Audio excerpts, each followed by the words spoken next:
সংযুক্ত করে আমরা মঙ্গল কাব্য।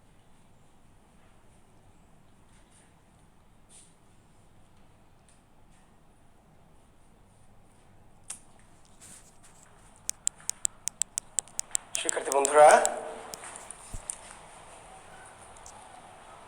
আশা করছি তোমরা ভালো আছো। সবার জন্য শুভকামনা, শুভ সকাল।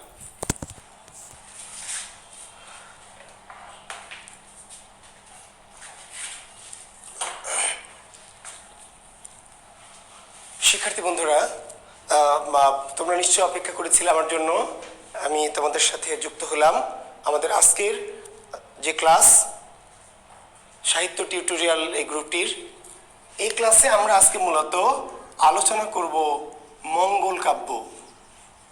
আমাদের আজকের আলোচ্য বিষয় কি? মঙ্গল কাব্য। কিন্তু মঙ্গল কাব্য আলোচনা করার পূর্বে আমরা বৈষ্ণব পদাবলী থেকে দু একটি তথ্য একটু নতুন সংযুক্ত করে আমরা মঙ্গল কাব্যে প্রবেশ করব। ঠিক আছে?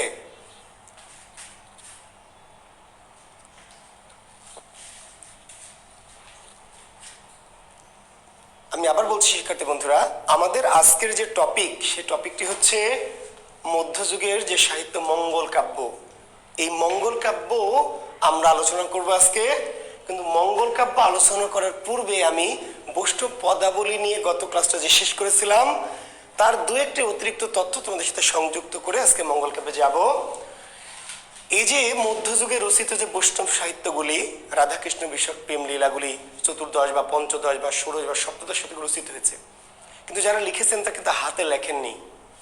তারা মুখে মুখে পদগুলি রচনা করতেন এবং বংশানুক্রমিকভাবে এগুলি মুখে মুখেই কি প্রচারিত বা মুখে মুখে গান আকারে গীত হতো।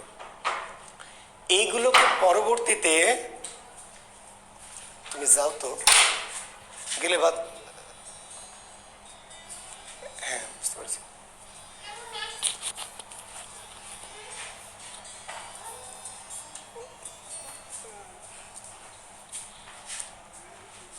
হ্যাঁ, তাহলে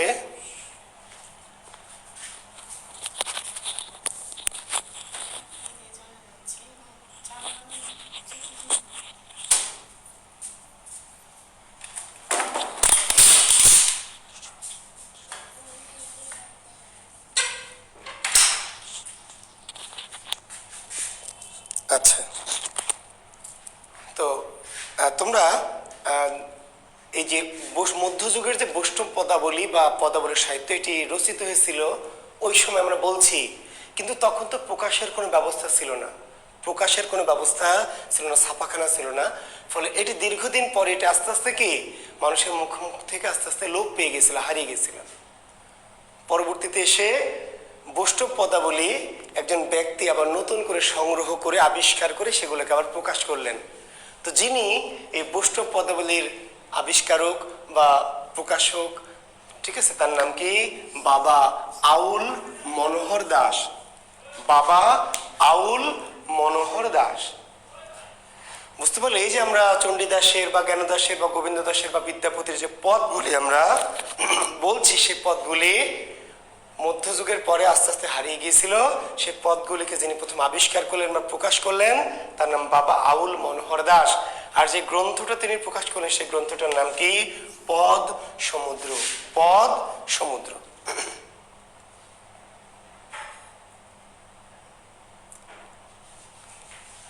এবং এইখানে 15,000 বৈষ্ণব কবিতার একটি সংকলন। তাহলে পদ সমুদ্রে কতটি বৈষ্ণব কবিতা ছিল? 15,000। বুঝতে পেরেছো? অর্থাৎ এই যে জ্ঞানদাস, গোবিন্দ দাস, বিদ্যাপতি, চণ্ডীদাস এদের লেখা পদগুলিকে পরবর্তীতে আবিষ্কার করে সংকলন করে 15,000 পদের একটি গ্রন্থ প্রকাশ করেছেন প্রথম বৈষ্ণব পদাবলীর প্রথম আবিষ্কারক বা প্রকাশকের নাম কি? বাবা আউল মনোহর দাস। আর তার সম্পাদিত গ্রন্থটির নাম কি? বা বৈষ্ণব পদাবলী প্রথম কোন গ্রন্থে সংকলিত হয়? গ্রন্থটির নাম পদ সমুদ্র। আর পদ সমুদ্রে কতটি পদ ছিল? মাত্র কি? 15,000। মাত্র 15,000। আর আরেকটি খুব গুরুত্বপূর্ণ তথ্য দিব যে আধুনিক পদাবলী কারকে। খুব গুরুত্বপূর্ণ প্রশ্ন। যে আমরা জানি যে পদাবলী তো প্রাচীন মধ্যযুগের সাহিত্য। পদাবলী কোন যুগের সাহিত্য? মধ্যযুগের। কিন্তু আধুনিক যুগে একজন ব্যক্তি পদাবলী লিখেছে, একজন লেখক পদাবলী লিখেছে আধুনিক যুগে। সে আধুনিক যুগের পদাবলীর যে রচয়িতা বা পদাবলীকার, তার নাম হচ্ছে রবীন্দ্রনাথ। আধুনিক যুগের পদাবলীর রচয়িতাকে রবীন্দ্রনাথ ঠাকুর।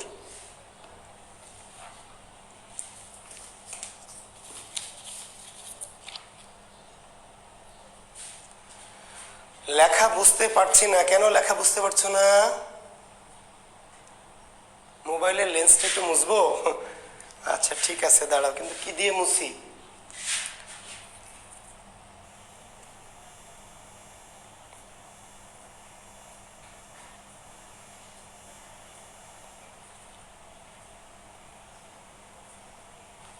এখনো পরিষ্কার হয়নি?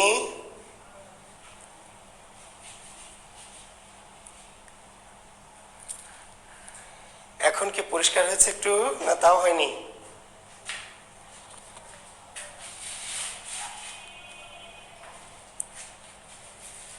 হ্যাঁ হয়েছে, আশা করছি একটু। আচ্ছা, তো আধুনিক যুগের পদাবলীকার বলা হয় ভানু সিংহ ঠাকুর। গুড, অনন্য, কারণ ভানু সিংহ ঠাকুর আধুনিক যুগের পদাবলীকার। আসলে ভানু সিংহ ঠাকুর না, তিনি রবীন্দ্রনাথ ঠাকুর। গুড। তো তাহলে বাংলা সাহিত্যের আধুনিক পদাবলীকার কে? বাংলা সাহিত্যের আধুনিক পদাবলীকার কে? আধুনিক পদাবলীকারের নাম কি? বা কোন কবি আধুনিক মধ্যযুগে জন্মালে বৈষ্ণব পদাবলী রচয়িতা হতেন? কোন কবি মধ্যযুগে জন্মালে বৈষ্ণব রচয়িতা হতেন? তার নাম হচ্ছে রবীন্দ্রনাথ ঠাকুর। তার রবীন্দ্রনাথ ঠাকুর আধুনিক যুগে না জন্মে যদি মধ্যযুগে জন্মাতেন, তাহলে আর রবীন্দ্রনাথ কি হতেন? তাহলে রবীন্দ্রনাথ পদাবলীর রচয়িতা হতেন। জি, তো আমরা চলে যাচ্ছি মঙ্গল কাব্যে। ঠিক আছে, মঙ্গল কাব্যে যাব, যেটি আরো একটু গুরুত্বপূর্ণ সাহিত্য। মধ্যযুগের বৈষ্ণব পদাবলীর পরে যে গুরুত্বপূর্ণ সাহিত্য, সেটির নাম হচ্ছে মঙ্গল কাব্য। জি, মঙ্গল কাব্য নিয়ে আমরা জাকির বিশেষ স্পেশালের সাইটটাতে আলোচনা করেছিলাম, তবু আমরা সেই কথা মনে রাখছি না, আমরা ধরে নিচ্ছি যে এখানে আমরা আবার নতুন করে আলোচনা করব। হ্যাঁ, তো মঙ্গল কাব্য কোন যুগের সাহিত্য? মধ্যযুগের। আচ্ছা, মধ্যযুগের যে সাহিত্য মঙ্গল কাব্যের, প্রথম মঙ্গল কাব্যের নাম মঙ্গল কাব্য কেন? মঙ্গল কাব্যের নাম মঙ্গল কাব্য কেন, এই কথাটি আমরা একটু জানবো। তো মঙ্গল কাব্যের নাম মঙ্গল কাব্য কেন, এর দুটি মত। বিশেষ করে যারা বিশেষ রিটেন পরীক্ষার্থী আছো, তারা একটু ভালো করে, যারা একচুয়ালি বিশেষে লিখিত পরীক্ষা দিবে, তারা একটু মনোযোগ দিয়ে শুনবে, পিলিতেও লাগবে এটি, যে মঙ্গল কাব্যের নাম মঙ্গল কাব্য কেন। দুটো মত রিটেনে যেটা আসবে, যে মঙ্গল কাব্যের নামকরণ সম্পর্কে যাহা জানো লিখো। মঙ্গল কাব্যের নামকরণ সম্পর্কে মতবাদগুলি আলোচনা করে। মতবাদগুলি, মঙ্গল কাব্যের নামকরণের দুইটা মতবাদ। একদল সাহিত্য তাত্ত্বিকের মতে যে কাব্য শ্রবণে মঙ্গল, কি দর্শনে মঙ্গল, ভাবলে মঙ্গল, কল্পনা করলে মঙ্গল, রচনা করলে মঙ্গল, অনুভব করলে মঙ্গল, সেই কাব্যের নাম মঙ্গল কাব্য। যে মধ্যযুগে যে কাব্যগুলি শ্রবণে, দর্শনে, শয়নে, স্বপনে, রচনায় মঙ্গল, যা লিখলে মঙ্গল, দেখলে মঙ্গল, ভাবলে মঙ্গল, পড়লে মঙ্গল, শুনলে মঙ্গল, তার নাম মঙ্গল কাব্য। কি বিশ্বাস হয় না? আচ্ছা, মধ্যযুগের মঙ্গল কাব্যগুলিকে হিন্দু দেবাশ্রিত সাহিত্য, হিন্দু দেবদেবীর পূজা প্রচারের উদ্দেশ্যে রচিত হয়েছিল। এই মঙ্গল কাব্যগুলিকে বলা হয় উদ্দেশ্যমূলক রচনা। মঙ্গল কাব্যগুলিকে বলা হয় উদ্দেশ্যমূলক রচনা। উদ্দেশ্যমূলক, উদ্দেশ্য কি? দেবদেবীর পূজা প্রচার, দেবদেবীর পূজা প্রচার।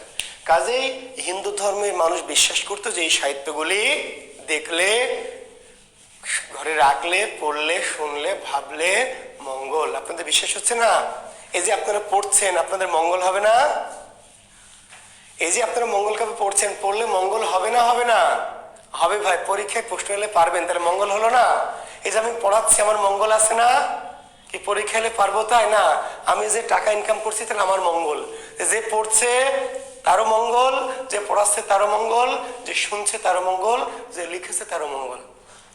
যে সাহিত্য পাঠ করলে মঙ্গল, লিখলে মঙ্গল, দেখলে মঙ্গল, ঘরে রাখলে মঙ্গল, ভাবলে মঙ্গল, সেটা হলো মঙ্গল কাব্য। যেহেতু ধর্মগ্রন্থ, এটা হিন্দু ধর্মের বিশ্বাস অনুযায়ী আর কি।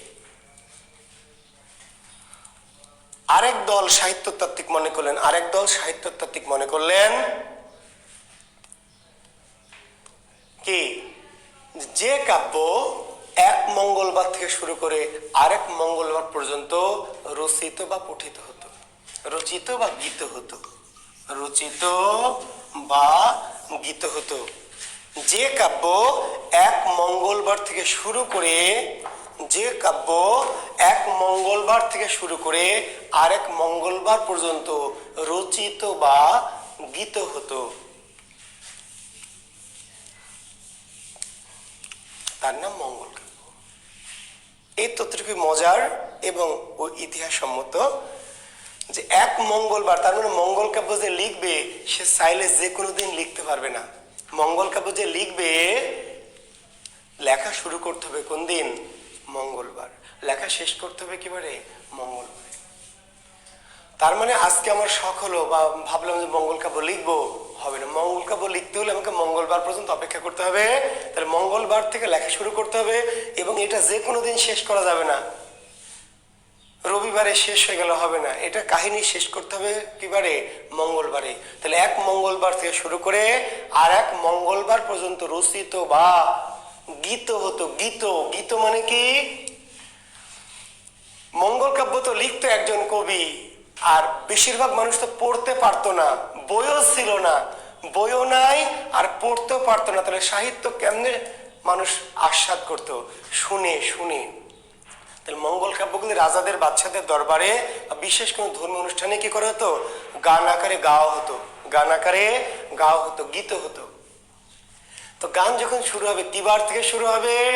মঙ্গলবার থেকে। মঙ্গলবার থেকে গানটা শেষ হবে কিবারে গিয়ে? মঙ্গলবারে গিয়ে। একে বলা হতো অষ্টমঙ্গলা। অষ্টমঙ্গলা রিটেনে আসবে, বিশেষ রিটেনে আসবে অষ্টমঙ্গলা। কি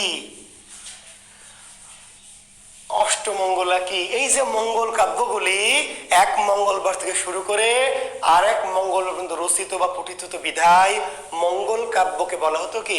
অষ্টমঙ্গল। 8 দিন লিখতে লাগতো কয়দিন? 8 দিন। শুনতে লাগলো কয়দিন? 8 দিন। মঙ্গল থেকে মঙ্গল, মঙ্গল টু মঙ্গল।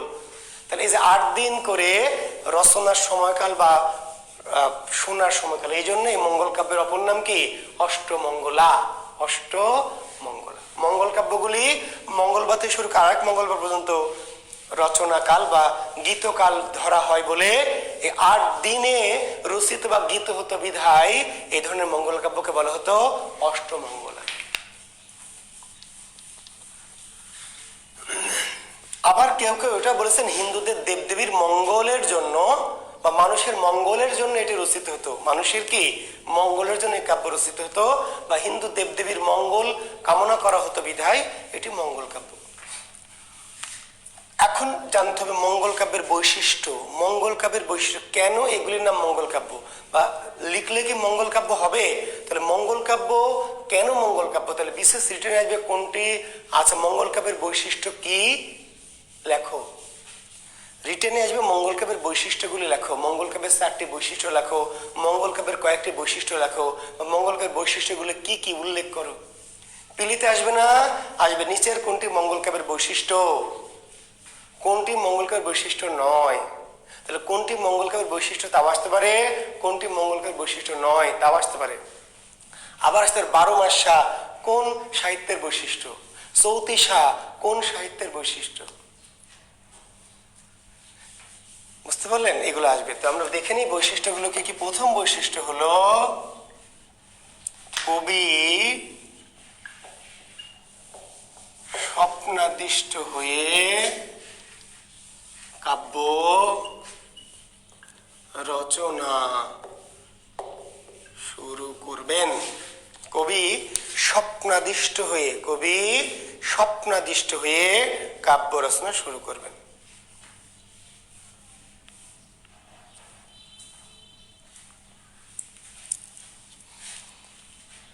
খুব মজার।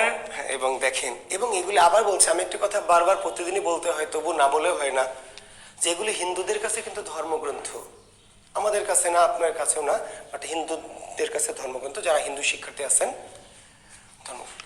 এখন এগুলো রচনা করেছে একজন মানুষ, একজন কোনো ব্যক্তি, তাই না? ভারতচন্দ্র রায়গুণাকর কিংবা মুকুন্দরাম চক্রবর্তী, কানা হরিদত্ত, হ্যাঁ এইটাই। এখন এরা যে লিখছে, এরা এটা প্রচার করতে আসলে এগুলি তাদের নিজেদের লেখা না। এগুলি যখন কোনো কবি লিখতো মঙ্গল কাব্য, তখন এটা তারা বোঝাতো বা প্রচার করতো যে এই কাব্যটি যখন তারা লিখেছে এটা তারা নিজেরা লেখেনি।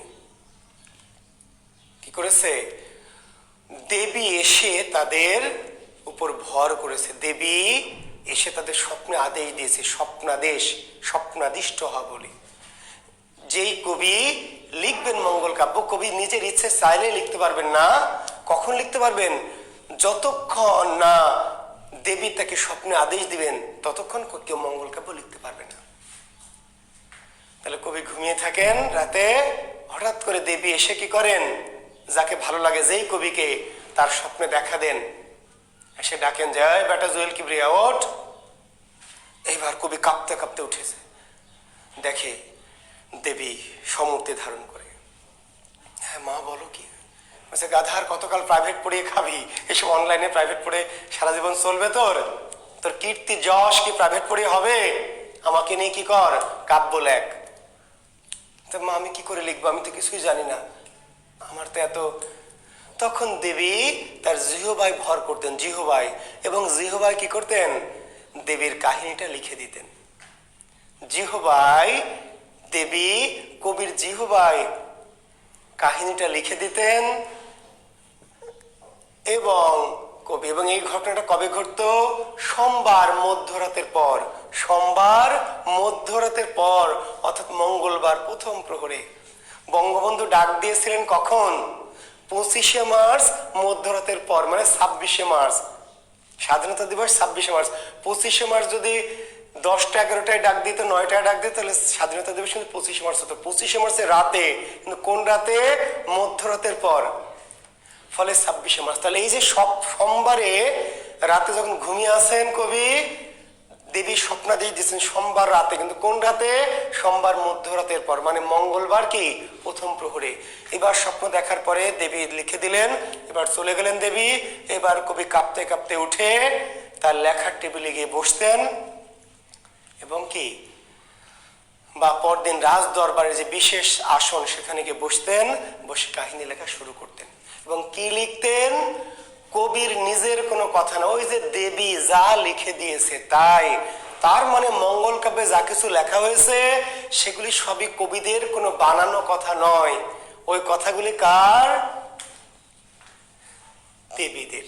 দেবীদের কথাগুলি, শুধু কবির এখানে কি মেসেঞ্জার, জি মধ্যস্থতাকারী। দেবীদের বাণীগুলিকে দেবীরা লিখে দিয়েছে, কবি সেগুলোকে প্রকাশ করেছে, প্রচার করেছে, প্রচারক।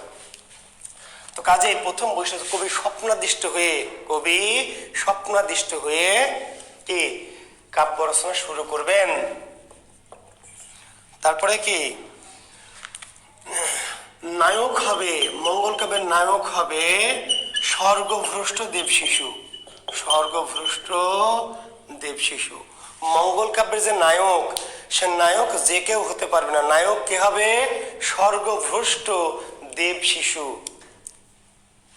স্বর্গ থেকে তাকে কি করা হবে? স্বর্গ থেকে তাকে পৃথিবীতে পাঠিয়ে দেওয়া হবে। স্বর্গে থাকবে সে, ছোটখাটো কোনো ভুলের জন্য তাকে কি করা হবে? পৃথিবীতে পাঠিয়ে দেওয়া হবে। মঙ্গল কাব্যের যে নায়ক, কালকেতু চণ্ডী মঙ্গলের নায়ক, কিংবা অন্নদা মঙ্গলের নায়ক যে কি ভবানন্দ মজুমদার, কিংবা মনসা মঙ্গলের নায়ক চাঁদ সদাগর, এরা আসলে স্বর্গের কি? স্বর্গের বাসিন্দা, স্বর্গের ছোটখাটো দেবদেবতা। এরাও স্বর্গের ছোটখাটো কোনো ভুলের জন্য, অপরাধের জন্য এরা অভিশপ্ত হয়ে কি পৃথিবীতে আসে, এবং পৃথিবীতে এসে তাকে মিশন দেওয়া হয়। মিশন কি? কোন একজন দেবদেবীর পূজা প্রচার করবে। এই পূজা প্রচার শেষ হলেই তাদের ডিউটি শেষ, তাদের পাপ মুছে যাবে, এবং তারা আবার ডাইরেক্ট কি স্বর্গে চলে যাবে। বুঝতে পেরেছেন? এই অর্থে আমি জুয়েল কিবরিয়া, আমিও কিন্তু দেব শিশু। বিশ্বাস হচ্ছে না আপনাদের? বিশ্বাস হচ্ছে না আমি দেব শিশু? আমি কোথায় ছিলাম? স্বর্গে ছিলাম। অবশ্যই হয় ছিলামই না, আর নাহলে স্বর্গে ছিলাম। আদম কোথায় ছিল? আদমের জায়গা কোথায়? আদমকে স্রষ্টা কোথায় বানিয়ে রাখলেন? স্বর্গে। তাহলে আদম কিন্তু স্বর্গের শিশু। আদম যখন ভুল করলো, ছোট একটা অপরাধ করলো, কি করলো? যে গন্ধম ফলকে স্রষ্টা অপরাধ নিষেধ করলো যে সবকিছু খেয়ে গন্ধম ফলটা খেও না। আদম নিষেধ অমান্য করলো, একটা পাপ করলো। এই পাপের ফলে শাস্তি তার পৃথিবীতে পাঠিয়ে দিল।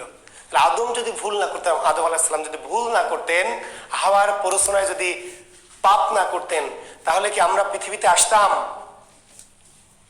হয় আসতামই না, আর যদি আসতাম তাহলে স্বর্গেই থাকতাম। তা আমরা যে পৃথিবীতে এসেছি কেন? আমাদের স্বর্গ থেকে পাঠিয়ে দেওয়া হয়েছে এখানে। এই যে পাপ, ওই যে আমার পূর্বপুরুষের পাপ, সে পাপ মোচন যদি করতে পারি তাহলে আবার স্বর্গে যাব। তাহলে আমরা দেব শিশু না, স্বর্গভ্রষ্ট দেব শিশু। প্রত্যেকটি মানুষ অমৃতস্য পুত্রা, অমৃতস্য পুত্রা, স্বর্গের দেব শিশু। আমরা পৃথিবীতে এসেছি, স্বর্গে পাপ করেছি, তাই এবার এখানে সে পাপ মোচন করব। যদি মোচন করতে পারি তাহলে আবার সেই পূর্বের জায়গায় বেহেশতে ফিরে যাওয়ার। যদি মোচন করতে না পারি তাহলে পৃথিবী হলো একটা কি পরীক্ষা কেন্দ্র, পরীক্ষা সেন্টার, বিসিএস এর পরীক্ষা সেন্টার। জি, যদি ভালো করেন তাহলে এএসপি বা ম্যাজিস্ট্রেটের চেয়ারে বসবেন, আর যদি খারাপ করেন তাহলে ওই যে আবার কি করবেন, গার্মেন্টস কোম্পানি বা দোকানদারি করবেন, বা বেড়া সমিতিতে চাকরি করবেন, বা ওষুধ কোম্পানির চাকরি করবেন। বিসিএস সেন্টার না, ভালো করলে কি গাড়ি বাড়ি, ম্যাজিস্ট্রেট, বিসিএস, এএসপি হবেন, এবার গাড়ি বাড়ি নারী সব থাকবে। পরীক্ষা কেন্দ্র। ভালো করলে স্বর্গ, আর যদি খারাপ করেন তাহলে ওই যে ওষুধ কোম্পানি, না হলে গার্মেন্টস কোম্পানি, না হলে অটোমোটো কিনবেন, না হলে শেয়ার বা ফটকা কারবার করবেন ইত্যাদি। তাহলে পৃথিবীটা হলো একটা পরীক্ষা কেন্দ্র। এখানে ভালো করলে কি গাড়ি বাড়ি নারী হুরপরি সব পাওয়া যাবে, আর যদি খারাপ করেন তাহলে ওই যে জাহান্নাম। তাহলে নায়ক হবে স্বর্গভ্রষ্ট দেব শিশু। মঙ্গল কাব্যের নায়ক কি? স্বর্গভ্রষ্ট দেব শিশু।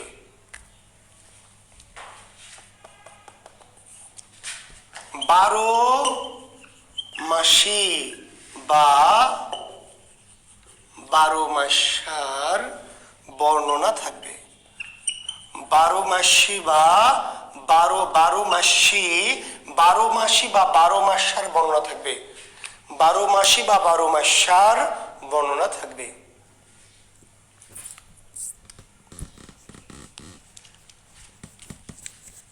শামসুদ্দোহা দোহা, নবী রাসূলগণ নিষ্পাপ ছিলেন।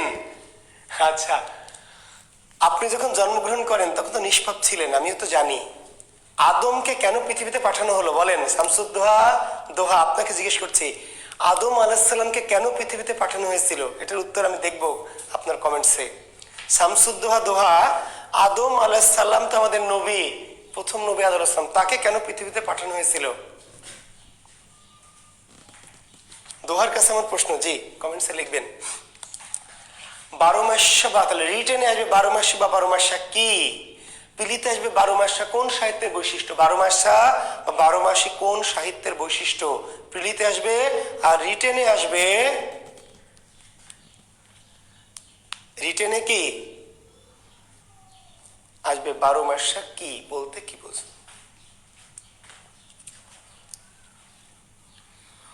আচ্ছা, তাহলে বারো মাসা বললাম যে মঙ্গল কাব্যের একটি বৈশিষ্ট্য, তাই তো?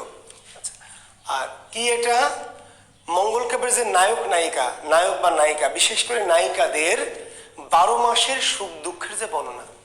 মঙ্গল কাব্যের নায়িকাদের, নায়ক নায়িকাদের বারো মাসের সুখ দুঃখের যে বর্ণনা, এই সুখ দুঃখের বর্ণনাকে বলা হয় বারো মাসে বা বারো মাসে। মধ্যযুগের বিশেষ করে মঙ্গল কাব্যের নায়ক নায়িকাদের বারো মাসের, শীতে কেমন কষ্ট, বর্ষায় কেমন কষ্ট, বৈশাখে কেমন কষ্ট, চৈত্রে কেমন কষ্ট, ফাল্গুনে কেমন কষ্ট, এই যে বারো মাসের দুঃখের বর্ণনাকে বলা হয়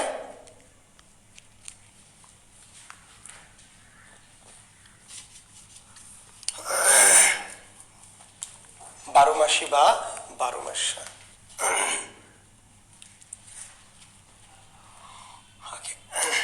আচ্ছা, আর কি চৌতিশা থাকবে, চৌতিশার বর্ণনা। চৌতিশার বর্ণনা চৌতিশার বর্ণনা থাকবে। চৌতিশা কি? ওই 12 মাসের দুঃখের বর্ণনাকে যদি 34 অক্ষর দিয়ে করা হয়, 12 মাসের কি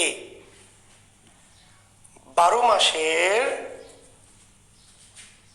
সুখ দুঃখের বর্ণনাকে যদি 34 অক্ষরে 34টি ব্যঞ্জন বর্ণের 34টি বর্ণ দিয়ে আলোচনা করা হয়, তাহলে সেই সুখ দুঃখের 12 মাসটাকে বলা হয় চৌতিশা।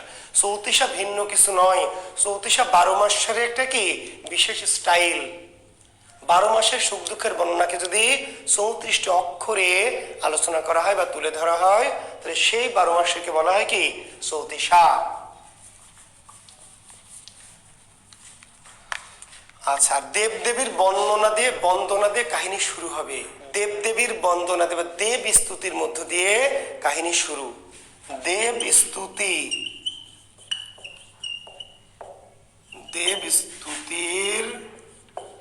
মাধ্যমে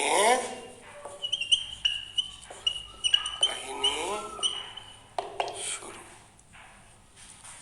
দেব স্তুতির মাধ্যমে কাহিনী শুরু। জি, মুসলমান সাহিত্যিকদের ক্ষেত্রে আল্লাহর বন্দনা, কিন্তু যেহেতু মঙ্গল কাব্যগুলো মূলত হিন্দুদেরই লেখা, কাজে এখানে আমরা দেব স্তুতি বলছি। কারণ মঙ্গল কাব্যগুলি মূলত কি হিন্দুদের রচিত সাহিত্য, ঠিক আছে। কাজে এখানে আমরা আল্লাহর বন্দনা ঠিক ওইভাবে আমরা বলছি না। দেব বন্দনা, দেবের স্তুতি, শিবের স্তুতি, কালীর স্তুতি, লক্ষ্মীর বন্দনা, সরস্বতীর বন্দনা, এইভাবে কাহিনীটা শুরু হয়েছে। তাহলে দেব স্তুতির মাধ্যমে কাহিনী শুরু। আরেকটি বৈশিষ্ট্য কি, পূজা প্রচার শেষে নায়কের সশরীরে স্বর্গারোহণ। পূজা প্রচার শেষে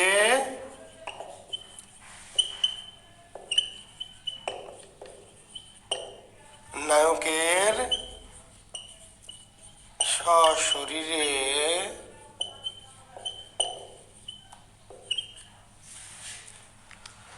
স্বর্গারোহণ।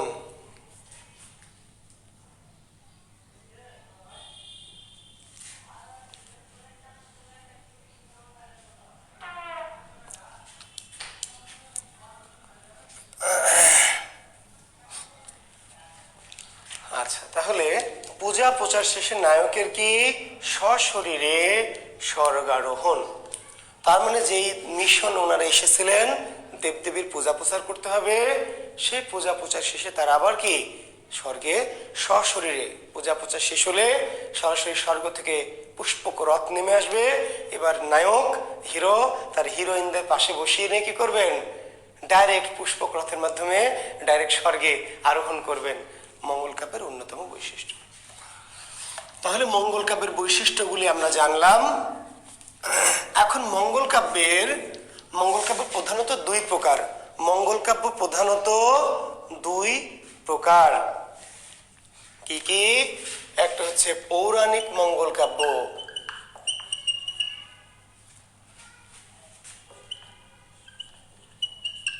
পৌরাণিক মঙ্গল কাব্য, আর একটি হচ্ছে লৌকিক মঙ্গল কাব্য।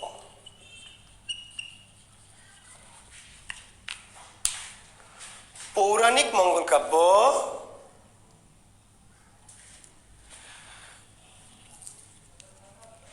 আর কি লৌকিক মঙ্গল কাব্য। পৌরাণিক মঙ্গল কাব্য আর কি লৌকিক মঙ্গল কাব্য। পৌরাণিক মঙ্গল কাব্য কিছু পৌরাণিক যে দেবদেবী, পৌরাণিক দেবদেবী, দুর্গা, অন্নদা যাকে আমরা বলছি, অন্নদা, ঠিক আছে, তারপরে গৌরী, তারপরে কালী। তাহলে কালিকা নিয়ে যে কালিকা মঙ্গল, গৌরীকে নিয়ে গৌরী মঙ্গল, দুর্গা বা অন্নদাকে নিয়ে কি অন্নদা মঙ্গল, দুর্গা মঙ্গল, সেগুলো হচ্ছে পৌরাণিক মঙ্গল। পৌরাণিক যে দেবদেবী, পৌরাণিক মানে পুরাণ, হিন্দু পুরাণে যে দেবদেবীদের অস্তিত্ব আছে বা হিন্দু পুরাণ অনুযায়ী দেবদেবী যারা, তাদেরকে বলা হয় পৌরাণিক দেবদেবী। তাদের নিয়ে রচিত মঙ্গল কাব্য হচ্ছে পৌরাণিক মঙ্গল কাব্য। তাহলে অন্নদা মঙ্গল কি জাতীয় মঙ্গল কাব্য? পৌরাণিক। নিচের কোনটি পৌরাণিক মঙ্গল কাব্য? অন্নদা মঙ্গল, দুর্গা মঙ্গল, গৌরী মঙ্গল, কালিকা মঙ্গল, এটা হচ্ছে পৌরাণিক। হিন্দু পুরাণের যে দেবদেবী বা হিন্দু পুরাণ অনুযায়ী যে দেবদেবীর আচার আচরণ সেটা হচ্ছে পৌরাণিক দেবদেবী। আর সাধারণ মানুষের মুখে মুখে সৃষ্ট কিছু দেবদেবী যাদেরকে বলা হয় লৌকিক দেবদেবী। তাহলে এই যে চণ্ডী কিংবা আমাদের যে মনসা, চণ্ডী মনসা, এরা কি বা শিব, লৌকিক দেবদেবী, লৌকিক। শিব শিব শিব ঠিক লৌকিক দেবতা না, কিন্তু শিবের যে আচরণ সেটা লৌকিক। মানুষের মন থেকে শিবের আচার আচরণের উৎপত্তি। এখন শিব ভক্তের আবার অন্যভাবে নিয়েন না, আমাকে কতলে খাস করেন না। সাহিত্য কেন যে সাহিত্য করছে আইলাম, এই কিছু অগামগা আউল ফল ফলাফল নিয়ে তো সাহিত্য ব্যাস চলবে না। শিবের ভক্ত আমাকে মাথায় কোপ মারবে যে বেয়াদ্দব বেটা, শিবকে বলে লৌকিক। শিবের আচার আচরণ গুলো কি লৌকিক। শিব যে আচার আচরণ গুলি করে, শিবের আচরণ গুলো কি লৌকিক, কারণ শিবের আচরণ গুলি সব মানুষের মতোই। শিব গাঁজা খায়, শিব মেয়ে মানুষ দেখলে কি তার পিছনে, যাকে দেখে তার পিছনেই কি যায়। মানে এই কথা বলে শিব ভক্ত যে, সে তো আমাকে কোপ মারবেই। কারণ এমন কিছু ছাত্র আছেন যারা আসলে ধার্মিক না, অতি ধার্মিক কিংবা কট্টর ধার্মিক। এই অতি বা কট্টর ধার্মিকদের জন্য সাহিত্যের ক্লাস একদম প্রযোজ্য না, এটা মহাবিপদ। সাহিত্যকে আমরা মজা করে নিচ্ছি, মজার মতো করে নিচ্ছি। কারণ সাহিত্যকে যদি আপনি ধর্মের মতো করে নেন তাইলে তো ভাই মুশকিল। কিছু আছেন অগামগায় ব্যাসে ঢুকে পড়েছেন, সাহিত্যকে ধর্মের সাথে মিলিয়ে ফেলছেন। বারবার অনুরোধ করছি, বাবারে সাহিত্য আলাদা, সাহিত্যে মজা করছি, সাহিত্যের মজা রস দিয়ে সাহিত্য পড়াচ্ছি। ধর্মের সাথে সাহিত্যকে গুলিয়ে ফেলবে তাহলে তো হবে না। তো শিব হচ্ছে দেবাদিদেব, মহাদেব শিব। শিবের যে আচার আচরণ, কাজ কাম সবই কার মতো? একটা গ্রামের পাড়ার একটা কি সাধারণ মানুষের মতো। গাঁজা খায়, তারপরে মেয়ে দেখলে তার পিছনে ঘুরঘুর করে, ইত্যাদি ইত্যাদি। রাগ হলে প্রচন্ড রাগ, রাগ হলে তাকে ভস্ম করে দেয়, ইত্যাদি। তো তাহলে চণ্ডীকে নিয়ে লেখা চণ্ডী মঙ্গল, মনসাকে লেখা মনসা মঙ্গল, শিবকে নিয়ে লেখা শিব মঙ্গল। এগুলি হচ্ছে বাংলা সাহিত্যের কি লৌকিক। লৌকিক যে দেবদেবীগুলোকে মানুষ নিজেদের মতো করে কি করেছে, এঁকেছে বা নিজেদের মতো করে তুলে ধরেছে, তারা হচ্ছে লৌকিক দেবদেবী। আর অন্নদা বা গৌরী, হ্যাঁ ঠিক আছে, তারপরে কালী, এরা হচ্ছে পৌরাণিক দেবদেবী। আর মঙ্গল কাব্যের কি 5টি স্তর। মঙ্গল কাব্যের স্তর কয়টি? 5টি। মঙ্গল কাব্যের স্তর হচ্ছে 5টি। প্রথম হচ্ছে দেবখণ্ড, পর্ব বা খণ্ড। মঙ্গল কাব্যের পর্ব কয়টি বা খণ্ড কয়টি? 5টি। দেবখণ্ড, তারপর কি দেবখণ্ড, মর্ত খণ্ড। পেয়েছেন?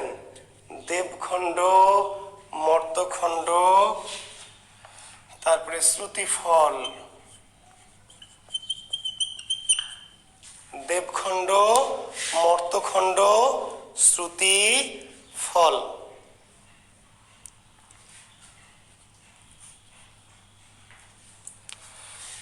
তারপরে হচ্ছে দেখছেন আপনাদের এই বেশি এক্সাইটেড হয়ে আমি খণ্ডগুলো বলি। দেবখণ্ড, মর্তখণ্ড, শ্রুতিফল, তারপরে আর দুটো খণ্ড মাঝে কি যে বেশি এক্সাইটেড হলে যেটা হয় আপনাদের এত এর মধ্যে বলে গেলাম। 5টি খণ্ড বলি আমরা, মাঝের দুটো খণ্ড দেবখণ্ড, মর্তখণ্ড, শেষের খণ্ড শ্রুতিফল। মাঝে আরো 2টি খণ্ড আছে, আমার এখন মাথায় আসছে না। আমি একটু আপনাদের নানান উল্টাপাল্টা কমেন্টসে, জি কমেন্টসকে পাত্তা দেওয়া যাবে না আসলেই। মর্তখণ্ড বন্দনা, আত্মপরিচয় করে দেখছেন, আত্মপরিচয়ের বন্দনা, হ্যাঁ বন্দনা আর আত্মপরিচয়। থ্যাংক ইউ শিক্ষার্থী বন্ধুরা। আত্মপরিচয়, তাহলে 5টি খণ্ড, বন্দনা খণ্ড, আত্মপরিচয় বা আত্মপরিচয় খণ্ড, দেবখণ্ড, মর্তখণ্ড, শ্রুতিফল। বন্দনা থেকে ওই যে বন্দনা দিয়ে শুরু হবে, দেবদেবীর বন্দনা বিস্তুতি দিয়ে কাহিনী শুরু হলো, এটা একটা খণ্ড। আত্মপরিচয়, যে কবি কেন কাহিনীটা লিখছেন, আমি বলেছি কবি কেন কাহিনীটি লিখছেন, কিভাবে এই কাহিনীটা পেলেন, নিজের পরিচয়, বংশ টংশ কিভাবে এগুলো লিখবেন, সেগুলো আত্মপরিচয়। দেবখণ্ড, ওই যে নায়ক পৃথিবীতে আসবে, আসার আগে কোথায় ছিল, স্বর্গে। স্বর্গে কে ছিল, কি ছিল, পিতা মাতাকে ইত্যাদি। স্বর্গের যে নায়কের স্বর্গের যে অবস্থানের বর্ণনা, সেটা হচ্ছে দেবখণ্ড। তারপর ওই যে স্বর্গে যে তিনি অপরাধ করবেন, পাপ করবেন, সেই জন্য তাকে মর্তে পাঠানো হলো, সেটা হলো মর্তখণ্ড। পৃথিবীতে সে কি করলেন, ঠিক আছে। তারপর এবং শেষে কি হলো, এই কাহিনীর শেষে কাহিনীটা শুনলে শ্রুতি ফল কি, কাহিনী শুনলে মঙ্গল হবে, আর না শুনলে কি অমঙ্গল হবে, এটার নাম শ্রুতি ফল। তাহলে মঙ্গল কাব্যের খণ্ড বা পর্ব কয়টি, 5টি। বন্দনা খণ্ড, আত্মপরিচয় খণ্ড, দেবখণ্ড, মর্তখণ্ড, শ্রুতি ফল।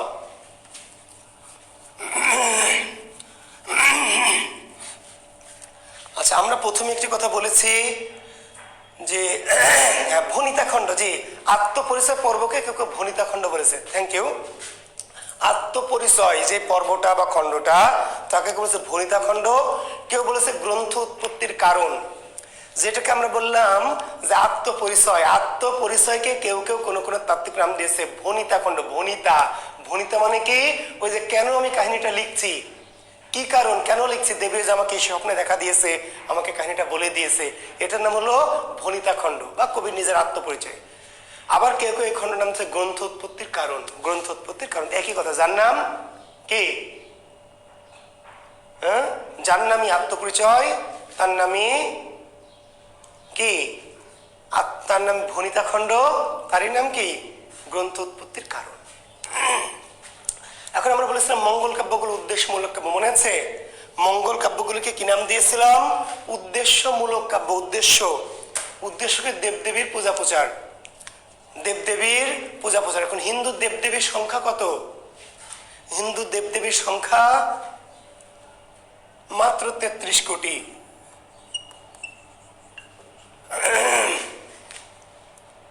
মাত্র 33 কোটি। এখন এই 33 কোটির অন্তত 3300 দেবদেবী নামে মঙ্গল কাব্য লেখা হয়েছে।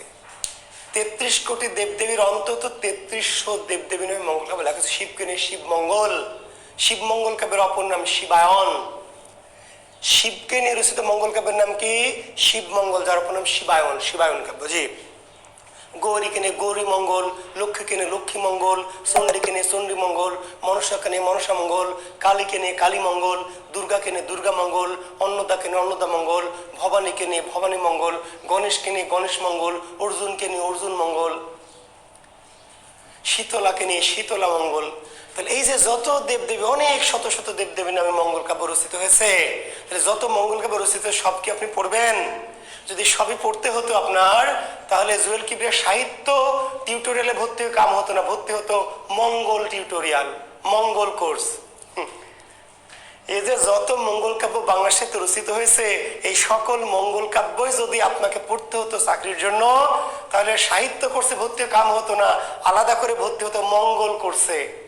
যে ভর্তি চলছে মঙ্গল কোর্স, কোর্স ফি 500 টাকা, কোর্সের মেয়াদ 3 মাস, কোর্স পরিচালনা করবেন বিশিষ্ট মঙ্গল বিশেষজ্ঞ জুয়েল কিবরিয়া। আজই আসুন। 3300 মঙ্গল কাব্য রচিত, আমরা পড়বো সেফকে 3টি মঙ্গল কাব্য। 3টি মঙ্গল কাব্যের প্রধান শাখা 3টি। প্রধান কেন, গুরুত্বপূর্ণ, মোট কথা আপনাদের জন্য জরুরি। মঙ্গল কাব্য কি কি, একটি হলো মনসা, একটি চণ্ডী, আর একটি অন্নদা। মঙ্গল কাব্যের প্রধান বা মূল শাখা 3টি। এই 3টি আপনাদের জবের জন্য বা পরীক্ষার জন্য পড়তে হবে। একটা মনসা মঙ্গল, একটি চণ্ডী মঙ্গল, একটি হচ্ছে অন্নদা মঙ্গল।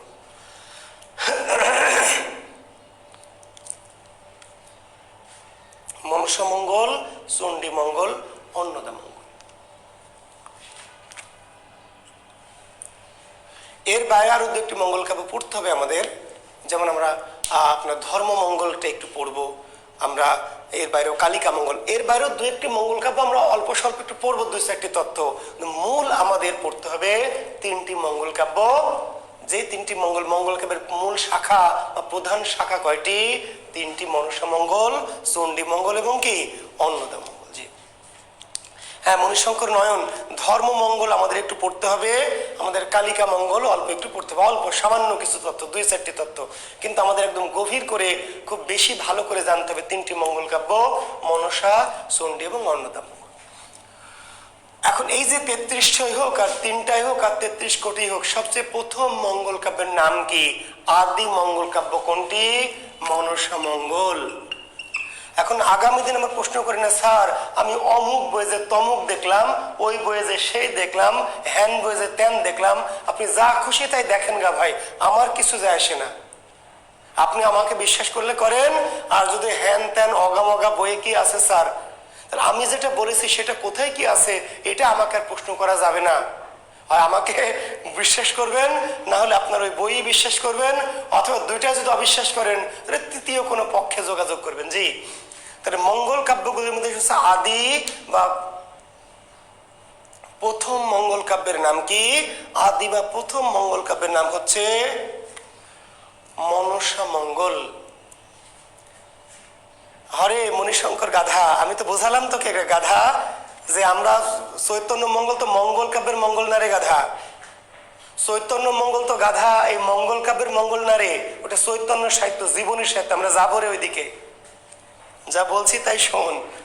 চৈতন্য মঙ্গলে মঙ্গল কাব্যের মঙ্গল না রে বাবা, চৈতন্য মঙ্গল হচ্ছে আলাদা মঙ্গল, করচার মঙ্গল, জীবনী সাহিত্যের মঙ্গল। ওখান থেকে প্রশ্ন হবে আমি কই চ্যাপ্টারে গেছি এখনই। আদি মঙ্গল কাব্য কোনটি? প্রাচীন মঙ্গল কাব্য কোনটি? বা কোন মঙ্গল কাব্য সবচেয়ে প্রথমে রচিত হয়েছে? তার নাম মনসা মঙ্গল। মনসা মঙ্গল কাব্য কাকে নিয়ে রচিত হয়েছে? মনসা মঙ্গল কাব্য রচিত হয়েছে দেবী মনসাকে নিয়ে। কাকে নিয়ে? মনসাকে নিয়ে। মনসা কিসের দেবী? সাপের দেবী। তাহলে সাপের দেবী মনসাকে নিয়ে রচিত মঙ্গল কাব্যের নাম কি? মনসা মঙ্গল। উদ্দেশ্য কি মনসা মঙ্গল কাব্যের?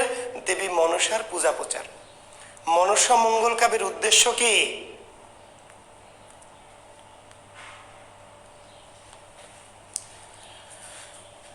বাবারে কণিকা ঘোষ, যেটার নাম আমরা বলছি যে মর্তখণ্ড, সেটারই নাম তোরা কেউ দিয়েছিস নরখণ্ড। একই নাম রে বাবা। ওই যে বাবারে বললাম যার নাম হচ্ছে আত্মপরিচয়, তার নামে কি গ্রন্থোৎপত্তির কারণ, ঠিক আছে এরকম। যার নাম আমরা দিলাম মর্তখণ্ড রে বাবা, কণিকা ঘোষ, যার নাম দিলাম মর্তখণ্ড, তারই নাম কোনো কোনো বইয়ে দেওয়া আছে নরখণ্ড রে বাবা।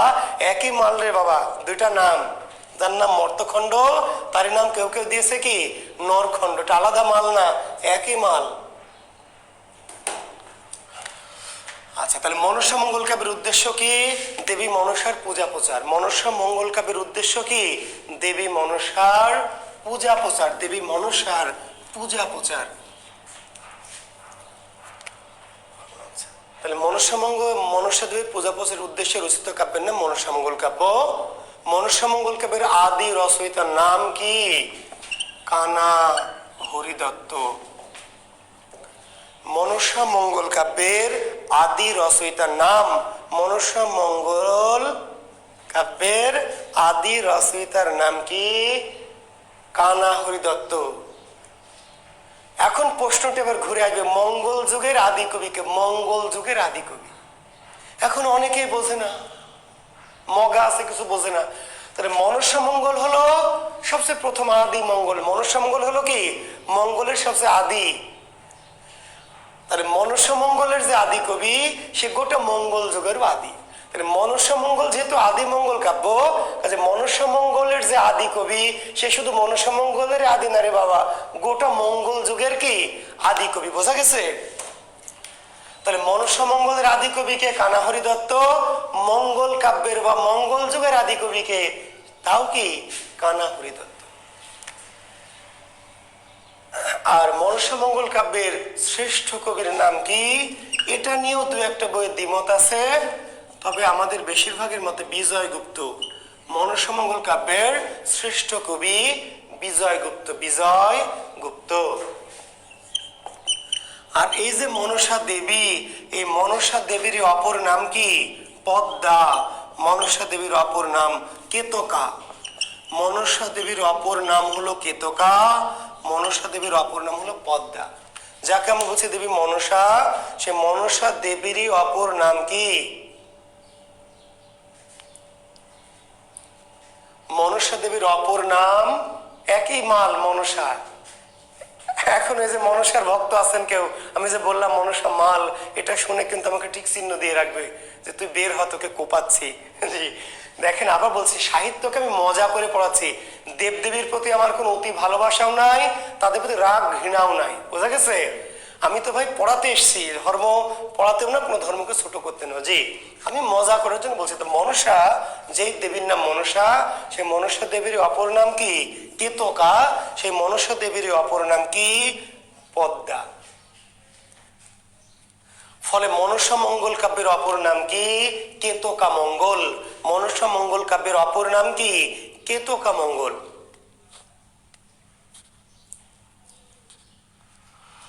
মনসা মঙ্গল কাব্যের অপর নাম পদ্মা পুরাণ। মনসা দেবীর অপর নাম কেতকা, মনসা দেবীর অপর নাম পদ্মা, কাজে মনসা মঙ্গল কাব্যের অপর নাম কি? কেতকা মঙ্গল, বা মনসা মঙ্গল কাব্যের অপর নাম পদ্মা পুরাণ। ঠিক আছে? জি। তো এখন যদি বলে কেতকা মঙ্গলের আদি কবি কে? মনসা মঙ্গলের যে আদি কবি কানা হরিদত্ত, ওই কানা মালটায় কেতকা মঙ্গলের আদি কবি, ওই কানা মালটায় পদ্মা পুরাণেরও কি আদি কবি, তথা গোটা মঙ্গল যুগের আদি কবি, গোটা মঙ্গল যুগের আদি কবি। এবং এই কানা হরিদত্তের লেখা কোনো গ্রন্থ পাওয়া যায়নি, কোনো পুঁথি টুথি কিচ্ছু পাওয়া যায়নি। কানা হরিদত্ত যে সাহিত্য লিখেছে, এইটা আরেকজন কবি বিজয় গুপ্ত, তার যে পদ্মা পুরাণ কাব্য, বিজয় গুপ্ত রচিত মনসা মঙ্গল কাব্যের নাম কি? পদ্মা পুরাণ। বিজয় গুপ্ত রচিত মনসা মঙ্গল কাব্যের নাম পদ্মা পুরাণ। মনসা মঙ্গলের শ্রেষ্ঠ কবি বিজয় গুপ্ত তার কবিতায় লিখলেন যে প্রথমে রচিল গীত কানা হরিদত্ত, মূর্খে রচিল গীত না জানে মাহাত্ম্য। প্রথমে রচিল গীত কানা হরিদত্ত, মূর্খে রচিল গীত না জানে মাহাত্ম্য। অর্থাৎ কানা হরিদত্ত প্রথমে লিখেছে, কিন্তু সে ছিল মূর্খ, অশিক্ষিত, ফলে দেবীর মাহাত্ম্য জানে না, তার লেখাটি ভালো হয়নি। বিজয় গুপ্ত কানা হরিদত্তকে বাঁশ দিয়েছে, দিয়ে বলেছে প্রথমে রচিল গীত কানা হরিদত্ত, মূর্খে রচিল গীত না জানে মাহাত্ম্য। মূর্খ কানা হরিদত্ত প্রথম মনসা মঙ্গল কাব্য লিখেছে, ভালো হয়নি, সেজন্য আমি আবার ভালো করে লিখছি বলে বিজয় গুপ্ত মনসা মঙ্গলের কাহিনী লিখলো, আর সেই কাহিনীটার নাম কি? পদ্মা পুরাণ। তো কবি বিজয় গুপ্তের বাড়ি কোথায় আসতে পারে?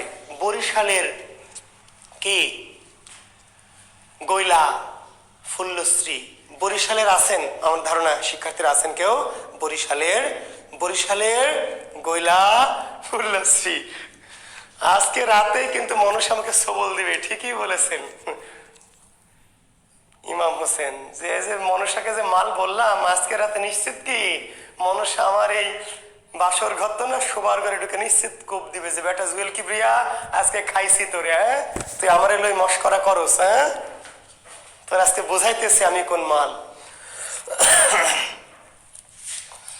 তো বিজয় গুপ্তের বাড়ি কোথায়? বরিশালের গৈলা ফুল্লশ্রী গ্রাম। বরিশালের গৈলা ফুল, ঘাঘট নদীর তীরে। ঘাঘট, আমি জানি না বরিশালে ঘাঘট নদী আছে কিনা। বরিশালের ছাত্ররা দাওয়াত টাওয়াত দিয়েন ভাই আমাকে।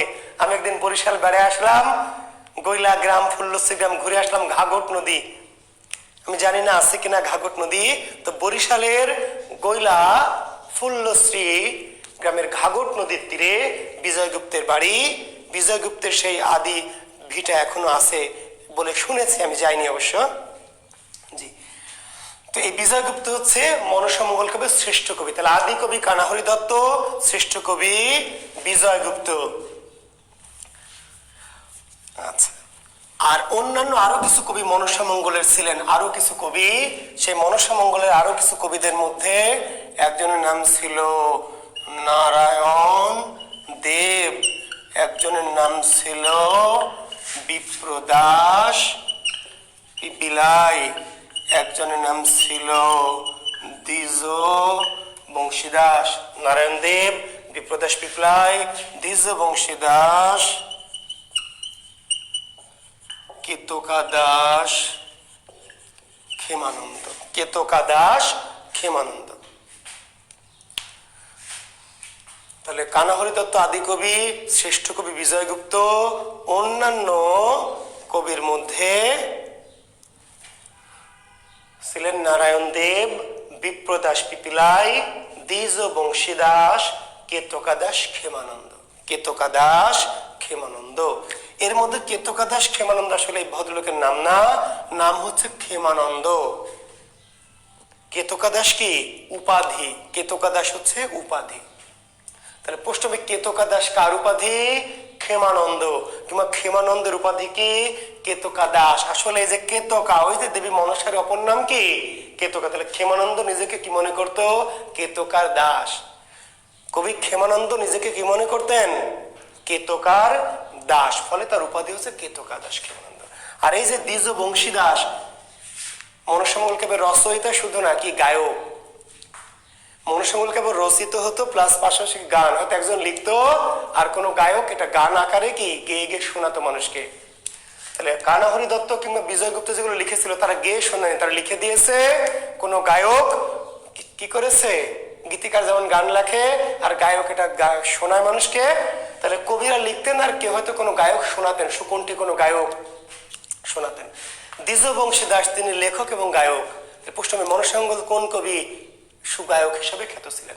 মনসামঙ্গলের কোন কবি সুগায়ক হিসেবে খ্যাত ছিলেন? দ্বিজ বংশী দাস। তাহলে দ্বিজ বংশী দাস মনসামঙ্গল কাব্যের রচয়িতা প্লাস কি গায়ক, গায়ক। আর এরা শুধু রচয়িতা, আর দ্বিজ বংশী দাস রচয়িতা প্লাস গান গাইতেন, খুব সুন্দর সুললিত কণ্ঠে তিনি লিখতেন এবং গান গেয়ে গেয়ে বেড়াতেন। আর দ্বিজ বংশী দাসের কন্যা ছিল চন্দ্রাবতী, মনে আছে? এই দ্বিজ বংশী দাসকে ওই যে বাংলা সাহিত্যের কি প্রাচীনতম মহিলা কবি, প্রাচীনতম মহিলা কবি চন্দ্রাবতীর পিতা এই দ্বিজ বংশী দাস। চন্দ্রাবতীকে বলে মালের ঔরসের মাল।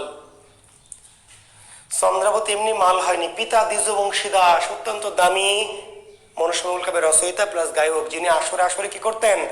মনসামঙ্গলের ভাসান গেয়ে শোনাতেন, তার সাথে চন্দ্রাবতীকেও নিয়ে যেতেন। চন্দ্রাবতী ছোটবেলা থেকেই বাবার এই গুণগুলো একটু একটু করে পেয়েছিল। চন্দ্রাবতী নিয়ে পরে কোনোদিন কথা বলবো, চন্দ্রাবতী নিয়ে আমাদের আলোচনা আসবে পরে কোনো একটা সময়। তা আপাতত জেনে রাখেন। তাহলে এরা হচ্ছে, তাহলে এই নামগুলি মনে রাখতে হবে কেন? প্রশ্ন হবে কে মনসামঙ্গল কবি ছিলেন, নিচের কে মনসামঙ্গল কাব্য কবি ছিলেন, বা কে মনসামঙ্গল কাব্যের কবি নন। তাহলে মনসামঙ্গল কাব্যের কবি কে, এটিও আসতে পারে। মনসামঙ্গল কবি ছিলেন না, কে নন কে। তো নন কে জানবেন কি করে? হন কে জানলেই, হন হন হন জানলে কি নন, বুঝা গেছে? আমরা জানবো কে কে হন, মনসামঙ্গল কবি কে কে হন। এই হন গুলো যদি মনে থাকে তাহলে হন এলে উত্তর দিব, কে নন সেটি উত্তর দিব। হন হন হন বাদ দিয়ে যে মালটা থাকবে তিনি নন। এখন আমরা একটু মনসামঙ্গল কাব্যের সংক্ষেপ কাহিনী সংক্ষেপ। জি, যাদের ভালো লাগবে না তারা লিপ করে যাবেন, কারণ কাহিনী অনেকে আছেন যে স্যার হ্যাঁ কাহিনী মাহিনী শুনে আমার লাভ কি? আপনার লাভ নয়, কিন্তু যার লাভ আছে তার লাভ আছে। এই কাহিনীটা শোনাচ্ছে কেন? আপনার কি সওয়াব পাওয়ানোর জন্য? মনসামঙ্গল কাব্যের কাহিনী যে আপনাকে শোনাবো পুণ্য অর্জনের জন্য না রে ভাই। পুণ্য অর্জন করানোর জন্য আমি তো আসিনি আপনাদের সামনে, আমি এসেছি জ্ঞান দেওয়ার জন্য, জানানোর জন্য। যদি মনে করেন জানার দরকার নাই, দ্যাটস ওকে, লিপ করে চলে যাবেন। জি, আর যারা মনে করেন না স্যার আমার সাহিত্য একটু ডিটেলস জানার দরকার আছে, তাহলে তারা সাহিত্য জানার জন্য থাকবেন, ধর্মগ্রন্থ জানার জন্য না। কিংবা এমন ভেবেন না আবার কেউ যে স্যার খালি হিন্দুদের কাহিনীর কথা বলছে, বেটা বেয়াদ্দব নাস্তিক ইত্যাদি ইত্যাদি। তারা ইউ মে লিভ নাও। জি, আমরা এখন পড়ব মনসামঙ্গল কাব্যের কাহিনী। দুটো কারণে কাহিনীটা জানবো, কারণ চরিত্র লাগবে। চরিত্র নিচের কোনটি মঙ্গল কাব্যের চরিত্র, কোনটি চরিত্র নয়। চাঁদ সদাগর কোন কাব্যের চরিত্র, বেহুলা লক্ষিন্দর কোন কাব্যের চরিত্র, সনকা কোন কাব্যের চরিত্র, বিশ্বকর্মা কোন কাব্যের চরিত্র আসবে। তো আপনি কাহিনী জানেন না, খালি মুখস্থ করেন তাহলে ঝামেলা। কাহিনী সহ জানবেন তাহলে চরিত্রগুলি ভালো মনে থাকবে, ঘটনাটা ভালো মনে থাকবে। মঙ্গল কাব্যের মনসামঙ্গল কাব্যের পরিচয় দাও। এবার কি করবেন? বিশেষ রিটেনে আসবে মনসামঙ্গল কাব্যের পরিচয় দাও।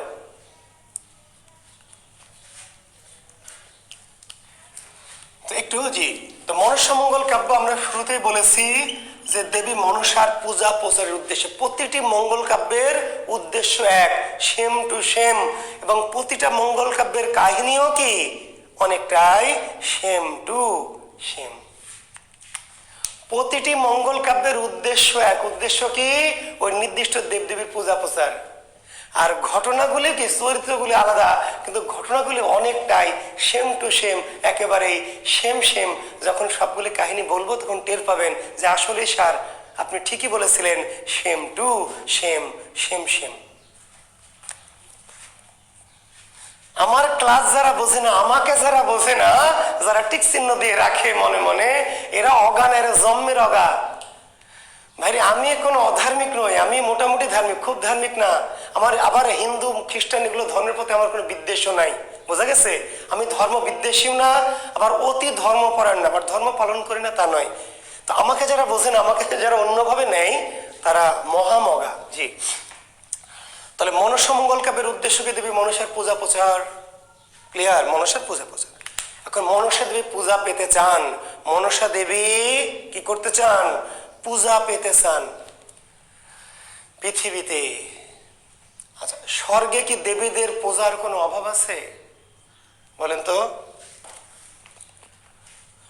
স্বর্গে জানেন তো, স্বর্গে দেব দেবীদের পূজা করার জন্য শত শত দাস দাসী কিঙ্কর নিয়োগ দেওয়া আছে। প্রতিনিয়ত তাদের কাজ কি? দেব দেবীদের পূজা করা, বুঝতে পারলেন? কিন্তু তবুও দেবীদের ইচ্ছা খায়েশ যে পৃথিবীর মানুষের পূজা নেবেন। আচ্ছা, আমি আবার বলছি, কেউ দয়া করে এক ধর্মকে আরেক ধর্মের সাথে মিলাবেন না, বা মিলানোর জন্য বা কম্পেয়ার করার জন্য আমি বলছি না। আমি কিছু জিনিস বলি আপনাদের বোঝানোর জন্য, স্রেফ বোঝানোর জন্য। দেখেন, আমাদের যে সৃষ্টিকর্তা মহান রাব্বুল আলামিন আল্লাহ পাক, তার কিন্তু কোটি কোটি ফেরেশতা আছে, কোটি কোটি। কোটি কোটি ফেরেশতাদের কাজ কি? তাদের খাওয়া দাওয়া নাই, গোসল নাই, প্রেম প্রীতি নাই, হাগামুতা নাই, কিচ্ছু নাই। এই কোটি কোটি ফেরেশতার একটা কাজ কি? স্রষ্টার ইবাদত করা, বন্দেগী করা, শুধু স্রষ্টা আল্লাহর ইবাদত করে, এগুলোই ফেরেশতাদের কাজ। আর কারো কিছু নির্দিষ্ট কাজ আছে, সেগুলো আলাদা, কিন্তু কোটি কোটি ফেরেশতার কাজ শুধু আল্লাহর ইবাদত, উপাসনা করা। তবু স্রষ্টার ইচ্ছা হলো মানুষের তিনি আরাধনা চান, মানুষের তিনি বন্দেগী চান, মানুষের মানুষ বানাবেন, মানুষ সৃষ্টি করবেন। ফেরেশতারা নিষেধ করলো যে আল্লাহ রাব্বুল আলামিন মানুষ সৃষ্টি করো না কেন? এই মানুষ কি করবে? দুনিয়ার ফিতনা ফাসাদ সৃষ্টি করবে। তুমি যা সৃষ্টি করতে চাচ্ছ, এরা ফিতনা ফাসাদ বাঁধাবে, এরা তোমার কথা শুনবে না। স্রষ্টা বললেন যে আমি যাহা জানি তাহা তোমরা জানো না। স্রষ্টা মানুষ বানালেন।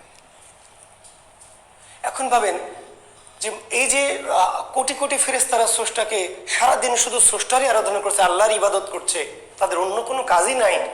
তারপর আল্লাহ মানুষ সৃষ্টি করলেন। মানুষ সারাদিন অকাম কুকাম করবে, সারাদিন নানান কিছু করবে, কাজ কাম করবে, খাওয়া দাওয়া করবে, হাগামতা করবে, গোসল করবে, প্রেম প্রীতি করবে, বিয়ে শাদী করবে, নানান কিছু করবে, হাট বাজার করবে। এর ফাঁকে স্রষ্টাকে ডাকবে অল্প একটু, এতে স্রষ্টা মহা খুশি। ফেরেশতা সারাদিন ধরে ডাকে, স্রষ্টার কোনো তাতে কিছু যায় আসে না। কিন্তু মানুষ 50 বছর পরে একটা মানুষ যখন একবার স্রষ্টাকে ডাকে, স্রষ্টা অপেক্ষা করে থাকে যে বান্দাটা কখন আমাকে ডাকবে। প্রতিদিন ডাকে না, নামাজ পড়ে না, স্রষ্টা ওয়েট অপেক্ষা করে আছে। কিন্তু মৃত্যুর আগেও যদি আল্লাহর বশ্যতা স্বীকার করে কেউ মৃত্যুবরণ করে, ভুল স্বীকার করে, তওবা করে যে আল্লাহ আমি বুঝতে পারিনি, ভুল করেছি, জীবনে কোনোদিন স্রষ্টাকে ডাকেনি, একদিনও ডাকেনি, আমি যদি ভুল না করি। এখানে অনেক ধর্মীয় বিশেষজ্ঞ আছেন, হ্যাঁ, ইসলামী চিন্তাবিদ আছেন, আমি তাদের জন্য বলছি না, আমি সাধারণ ছাত্রদের জন্য বলছি। আমি যদি ভুল না করি, মৃত্যুর আগেও যদি একজন মানুষ কলেমা পড়ে বা স্রষ্টার বশ্যতা স্বীকার করে, ভুল স্বীকার করে, তওবা করে মৃত্যুবরণ করে, তবু আল্লাহ কিন্তু তাকে কি বেহেশত দিবেন, দিতে পারেন। এটি স্রষ্টা অপেক্ষা করে থাকেন যে বান্দা কোনো একটা সময় আমাকে ডাকবে, যে একবার তাকে ডাকবেন, এতেই স্রষ্টা কি অনেক খুশি হন। ফেরেশতারা প্রতিদিন সারাদিন রাত ইবাদত করছে, স্রষ্টা তাতে কোনো খুশি অখুশি নাই। মানুষ সারাদিনে একবার, দুইবার, 5 বার তাকে ডাকবে, বছরে একবার ডাকবে, 50 বছর একবার ডাকবে, সেটি স্রষ্টার কাছে অনেককে তৃপ্তির অনেক। সেই জন্য তো স্রষ্টা মানুষ সৃষ্টি করেছেন এবং কাজ কাম বলেননি। এবং দেখেন, পৃথিবীতে একমাত্র ধর্ম, অন্য অনেক ধর্ম আছে যেখানে কিন্তু সংসার ত্যাগ করে সন্ন্যাসী হওয়ার, সাধু হওয়ার সুযোগ আছে। ইসলাম একমাত্র ধর্ম যার মহামানব প্রফেট কিন্তু নিজে কি সংসারী, পরিপূর্ণ সংসারী। সংসার বাদ দিয়ে ইসলাম ধর্ম করার সুযোগ নেই, এবং সংসারে সবকে করতে হবে ধর্ম পালন, এটা সবচেয়ে বেশি কঠিন কাজ। সাধু হয়ে বনে যাবেন, সন্ন্যাসী হয়ে সারাদিন মসজিদ মন্দিরে থাকবেন, তাহলে আপনার ধর্ম আসলে প্রকৃত ইবাদত না। কেন? কারণ আপনি সংসারের নানান কাজের মাঝে যখন স্রষ্টাকে ডাকবেন, স্রষ্টা বুঝবে না বান্দা সকল কাজের মাঝে আমাকে কি ভুলেনি, এত কিছুর মাঝেও আমাকে সে মনে রেখেছে। এখানে স্রষ্টার কি তৃপ্তি। তো দেবীরা এত, তাদের পূজা করার লোকজন এত কিছু তাদের, কিন্তু তবু তারা মানুষের পূজা চান। মনসা দেবী মর্তে এলেন, মর্তে পূজা প্রচার করতে চান, তার পূজা পেতে চান। মনসা দেবী পূজা পেতে চান মানুষের কাছে। কি করবেন এখন? প্রত্যেক মানুষের বাড়ি বাড়ি যাবেন, যে আপা চিনেন আমাকে, অনন্যা করণ আপা, আমি মনসা আপা, আমি পূজা করেন আপা, আমি খুব ভালো। কি ভাই মণিশঙ্কর নয়ন ভাই চিনেন না আমাকে? চিনেন তো ভাই, আমি দেবী মনসা ভাই, পূজা করেন ভাই আমার। ইমরান হাসান ভাইয়া চিনেন না আমাকে? ভাইয়া আমি ওই যে দেবী মনসা ভাই, আমার পূজা করেন। ইব্রাহিম হোসেন চিনেন না ভাই আমাকে? আমি মনসা পূজা করেন। তাহলে প্রতি বাড়িতে বাড়িতে গিয়ে কি এইভাবে পূজা চাইবে? আপনাদের নেতাদের মতো যে ভাই আসসালামু আলাইকুম ভাই, আমি ভোটে দাঁড়িয়েছি ভাই দিয়েন ভাই, চিনেন তো আমাকে ভাই, আমি আপনাদেরই ছেলে ভাই পাড়ার। তো দেবী যে পূজা চাইবে, কেমনে পূজা প্রচার করবে? একটা কৌশল ছিল। কৌশল কি? সমাজের কোনো সম্ভ্রান্ত, কোনো গণ্যমান্য কোনো ব্যক্তিকে কনভিন্স করবে by hook or by crook. সকল দেবদেবীর পূজার একটা বিশেষ কৌশল ছিল, সমাজের বিশেষ কোনো বিশিষ্ট কোনো ব্যক্তিকে কি করবে? ভয় দেখিয়ে হোক, শক্তি দেখিয়ে হোক, লোভ দেখিয়ে হোক, কি করবে? বাই হুক কনভিন্স করবে, কনভিন্স করে তার মাধ্যমে পূজা প্রচার করবে। আগের যুগে মানুষ তো, সাধারণ মানুষ কার কথা শুনতো? রাজার কথা, বাদশার কথা, জমিদার। জমিদার যা বলবে জনগণ তাই বিশ্বাস করতো, রাজা যা বলবে জনগণ তাই করতো। রাজা যা করবে, রাজা যার পূজা করবে, যার আরাধনা করবে, সাধারণ মানুষ কি তার কথা মেনে নিত। রাজার ধর্মই কি পূজার ধর্ম, রাজার ধর্মই কাজে। এই সমস্ত দেবদেবীরা কি করতেন? কোন রাজা, বাদশা, জমিদার সম্ভ্রান্ত কোনো কাউকে যে কোনো ওয়েতে কনভিন্স করতেন, আর তার মধ্য দিয়ে কি করতেন? পূজা প্রচার করতেন। সে বলে দিবে, অথবা বলে না দিলে সে যদি করে, ওই সম্ভ্রান্ত ব্যক্তিটি বা রাজা, বাদশা, জমিদার, জনগণ বুঝবে এই রাজ্যে থাকতে হলে কি রাজার ধর্মটা অবশ্যই পালন করতে হবে, রাজধর্ম। আচ্ছা, মনসা দেবী চাঁদ সওদাগর নামক, চাঁদ সওদাগর নামক খুবই সম্ভ্রান্ত একজন ব্যক্তি। চাঁদ সওদাগর অত্যন্ত সম্ভ্রান্ত, অত্যন্ত কি ব্যক্তিত্ববান, বীর্যবান একজন জমিদার। তার কাছে এলেন মনসা দেবী, পূজা পরিচয় দিলেন যে আমি দেবী মনসা, আমি মনসা দেবী, আমি তোমার পূজা চাই। চাঁদ সওদাগর, আমি তোমার পূজা চাই। চাঁদ সওদাগর বলল যে না, আসলে আমি তো পূজা করি, আমি মহাদেব শিবের পূজা করি, যিনি দেবাদিদেব মহাদেব, তার পূজা করি। আপনার পূজা আমি কেন করব? শিব যাকে বলা হয় দেবতাদের দেব, মহাদিদেব, মহাদেব শিব, তার পূজা করে চাঁদ সওদাগর বলছে আমি তোমার পূজা কেন করব? ভাইরে, আমার যদি মাননীয় প্রধানমন্ত্রীর সাথে ফোনে আলাপ হয়, খাতির থাকে, আমার যদি সজীব ওয়াজেদ জয় মহোদয়ের সাথে বন্ধুত্ব থাকে, ফোনে আলাপ টালাপ থাকে, তাহলে কি এলাকার ছোটখাটো এমপি টেমপি সভাপতি এগুলোর টাইম, আমার টাইম আছে? আমার যদি ডাইরেক্ট মাননীয় প্রধানমন্ত্রীর পুত্র সজীব ওয়াজেদ জয়ের সাথে যদি বন্ধুত্ব থাকে, কথাবার্তা থাকে, তাই না, মাঝে মাঝে কুশল বিনিময় হয়, তাহলে এলাকার কোনো ছোটখাটো মন্ত্রী এমপি এগুলো কি বেল দেওয়ার আমার টাইম আছে? তোর মতো এমপি আন্দাজে, তাই না? তো চাঁদ সওদাগর বলছে আমি স্বয়ং শিবের কি, শিবের ভক্ত, শিবের অনুসারী, শিবের পূজারী, কাজে তোমার মতো ছোটখাটো আর নারী দেবী, মহিলা দেবী, নারী দেবী, পুরুষ মানুষের নারী দেবীর পূজা। মনসাকে তুচ্ছ তাচ্ছিল্য করলো। মনসা কিছুতেই ছাড়বে না, কারণ মনসা চাঁদ সওদাগরের পূজা না পেলে মর্তে তার পূজা প্রচার হবে না। প্রত্যেক ব্যক্তির কাছে আলাদা আলাদা গিয়ে পূজা প্রচার হবে না, কারণ রাজা যদি ওই পূজা না করে, রাজা যদি আদেশ না দেয়, তাহলে জনগণ কি, জনগণ তো ওই রাজ্যে ওই পূজা করতে পারবে না। ফলে মনসা নাছোড়বান্দা হলো, চাঁদ সওদাগরকে বারবার পিড়াপিড়ি করতে লাগলো, বারবার প্রলুব্ধ করতে লাগলো ইত্যাদি নানান। চাঁদ সওদাগর বিরক্ত হলে এক সময় তাকে কি করলো,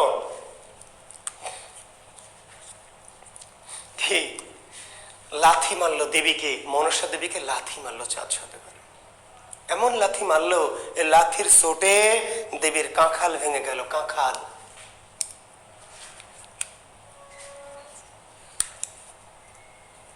মনসাকে বলা হয় কাঁখাল ভাঙা দেবী। কি দেবী? কাঁখাল ভাঙা দেবী। মনসাকে বলা হয় কানি দেবী। কি দিয়ে মেরে ওর চোখে কানা করে দিয়েছিল চাঁদ সদাগর, কিছু একটা ছুঁড়ে মেরে। মনসা ক্রুদ্ধ হলো, রেগে গেল, বলল যে আমি তোর কি পূজা নিয়েই ছাড়বো। আমি যদি দেবী হয়ে থাকি তাহলে তোর পূজা আমি কি নিয়েই ছাড়বো। ক্রুদ্ধ মনসা চলে গেল। চাঁদ সদাগরের 6 পুত্র মধুকর বাণিজ্য ডিঙ্গা জাহাজ সাজিয়ে বাণিজ্যে গিয়েছিল। চাঁদ চম্পার দেশে মধুকর বাণিজ্য জাহাজ সাজিয়ে, সপ্তডিঙ্গা মধুকর সাজিয়ে চাঁদ সদাগরের 6 পুত্র বাণিজ্যে গিয়েছিল। বাণিজ্য থেকে সোনা দানা হীরা জরত মণিমুক্তা নিয়ে ফিরে আসছে। পথে নিশা সদাগরের বাহিনী ওই জাহাজগুলি আক্রমণ করে। নিশা সদাগর মানে এই মনসা, চাঁদ সদাগর না। মনসা দেবী কি করলো? তার বিশাল বাহিনী পাঠিয়ে সেই জাহাজকে আক্রমণ করলো, জাহাজকে ডুবিয়ে দিল এবং চাঁদ সদাগরের 6 পুত্রকে কি মেরে ফেলে চাঁদ সদাগরের কাছে এলো, এসে বলছে সদাগর তোমার 6 পুত্রকে আমি মেরে ফেলেছি। সদাগর আসে, কি?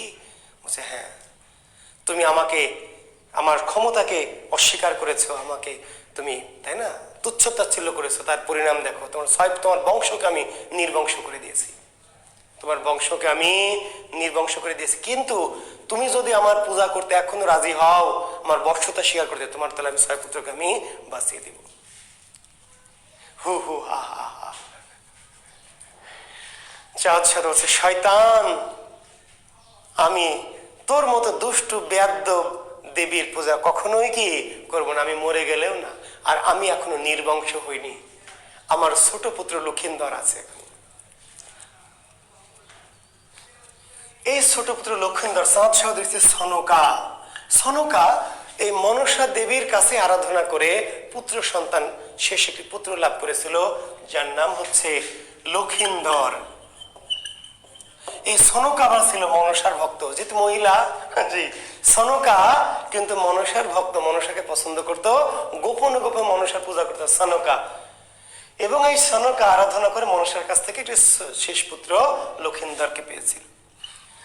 বড় 6 পুত্রকে মেরে যখন চাঁদ সহোদর বসতা স্বীকার করলোই না, তখন মনসা আরো কঠোর হলো। মনসা বলল যে ঠিক আছে, তোর এই শেষ পুত্র লক্ষিন্দরকে আমি বাসর রাতে সবল মারব, আমি তোর বংশ আর বাড়তে দেব না, তোর বংশ আমি নির্বংশ করেই ছাড়বো, এবং আমি ওকে বাসর রাতে সবল মারবো। আমি যদি মনসা হয়ে থাকি তাহলে বাসর রাতে সবল মারবো, আর তুই কেমন সদাগর, পারলে কি রক্ষা করিস। Open challenge, interval. হু হু হা হা হা। ইন্টারভেল বোঝেন? ইন্টারভেল যে আগে হলে সিনেমা দেখতে যাইতাম, আমার এলাকায় ছিল রাজু সিনেমা হল। ভিলেন আর নায়কের যখন এরকম অ্যাকশনে চলেছে তখন কি বিরতি, বিড়ি খাওয়ার বা মুতার বিরতি, বাদাম খাওয়ার, বিড়ি খাওয়ার, মুতার বিরতি, বোঝেন তো তাই না? ইন্টারভেল। এবার মনসা চলে গেল। এইবার লক্ষিন্দর ওই রাজপ্রাসাদে পালিত হয়।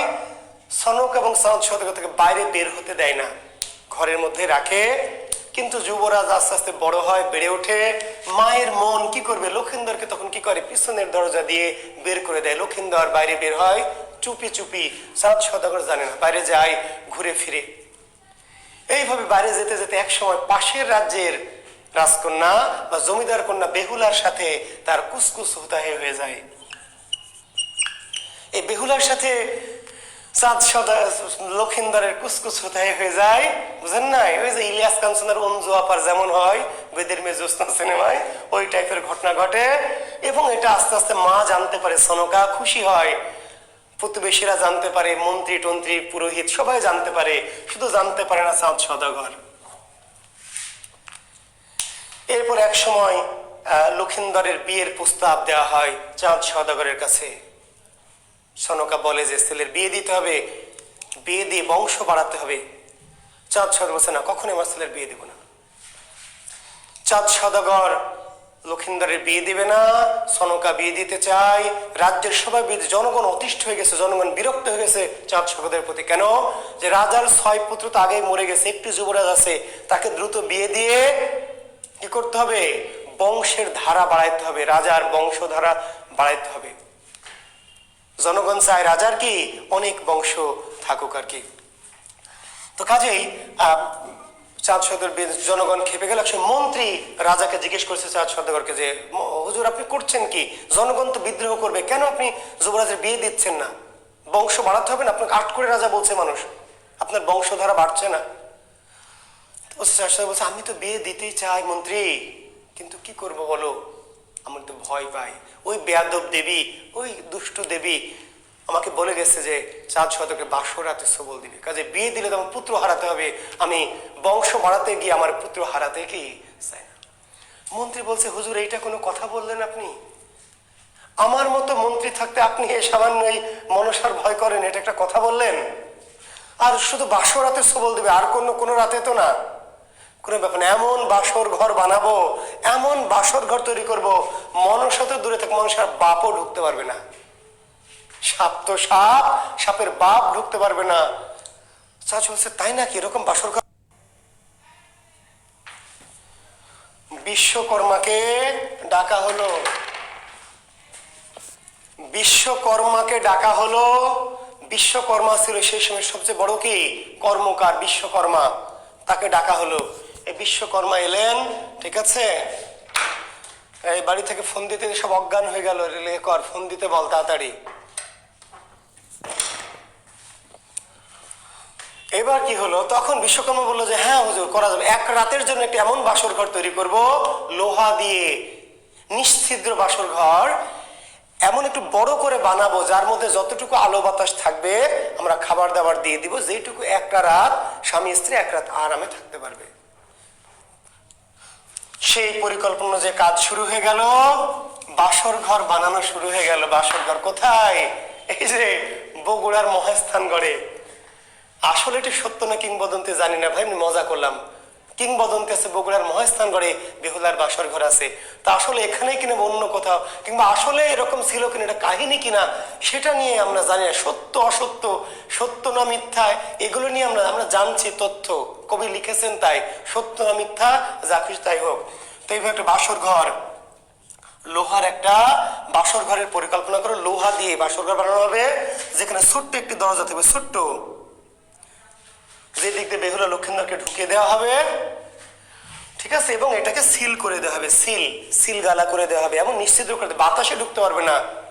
তো কেমন করে সাপ ঢুকবে, আর বাতাস ঢুকবে না, বের হবে না, কিন্তু যেটুকু বাতাস ভিতরে বড় বাসর ঘর মধ্যে যেটুকু বাতাস থাকবে, স্বামী স্ত্রী একটা রাত অনায়াসে কি পার করতে পারবে। তো যেই পরিকল্পনা সেই কাজ বিশ্বকর্মা কাজ শুরু করে দিল। ওইদিকে বিয়ের আয়োজন চললো, আর এদিকে বাসর ঘর প্রস্তুত হচ্ছে। বাসর ঘর রেডি করে দিয়ে বিশ্বকর্মা ওই দিন রাতে চলে গেলেন, বাড়ি চলে গেলেন, সব কাজ কমপ্লিট। চার সাথে বললো সব ক্লিয়ার, ক্লিয়ার, কোনো ফুটা টুটা নাই তো? না হুজুর সব একদম ওকে করে দিয়েছি, শুধু একটা গেট আছে, এই গেটটা বাসর রাতে যেদিন স্বামী স্ত্রীকে ঢোকাবেন আমি তখন লক করে দিব। বিশ্বকর্মা চলে গেল, গিয়ে বাড়িতে গিয়ে দেখে তার যে স্ত্রী, তার পুত্র, তার মেয়ে, তার বাবা মা, সবার গলায় একটা করে সাপ পেঁচায় ঝুলতেছে।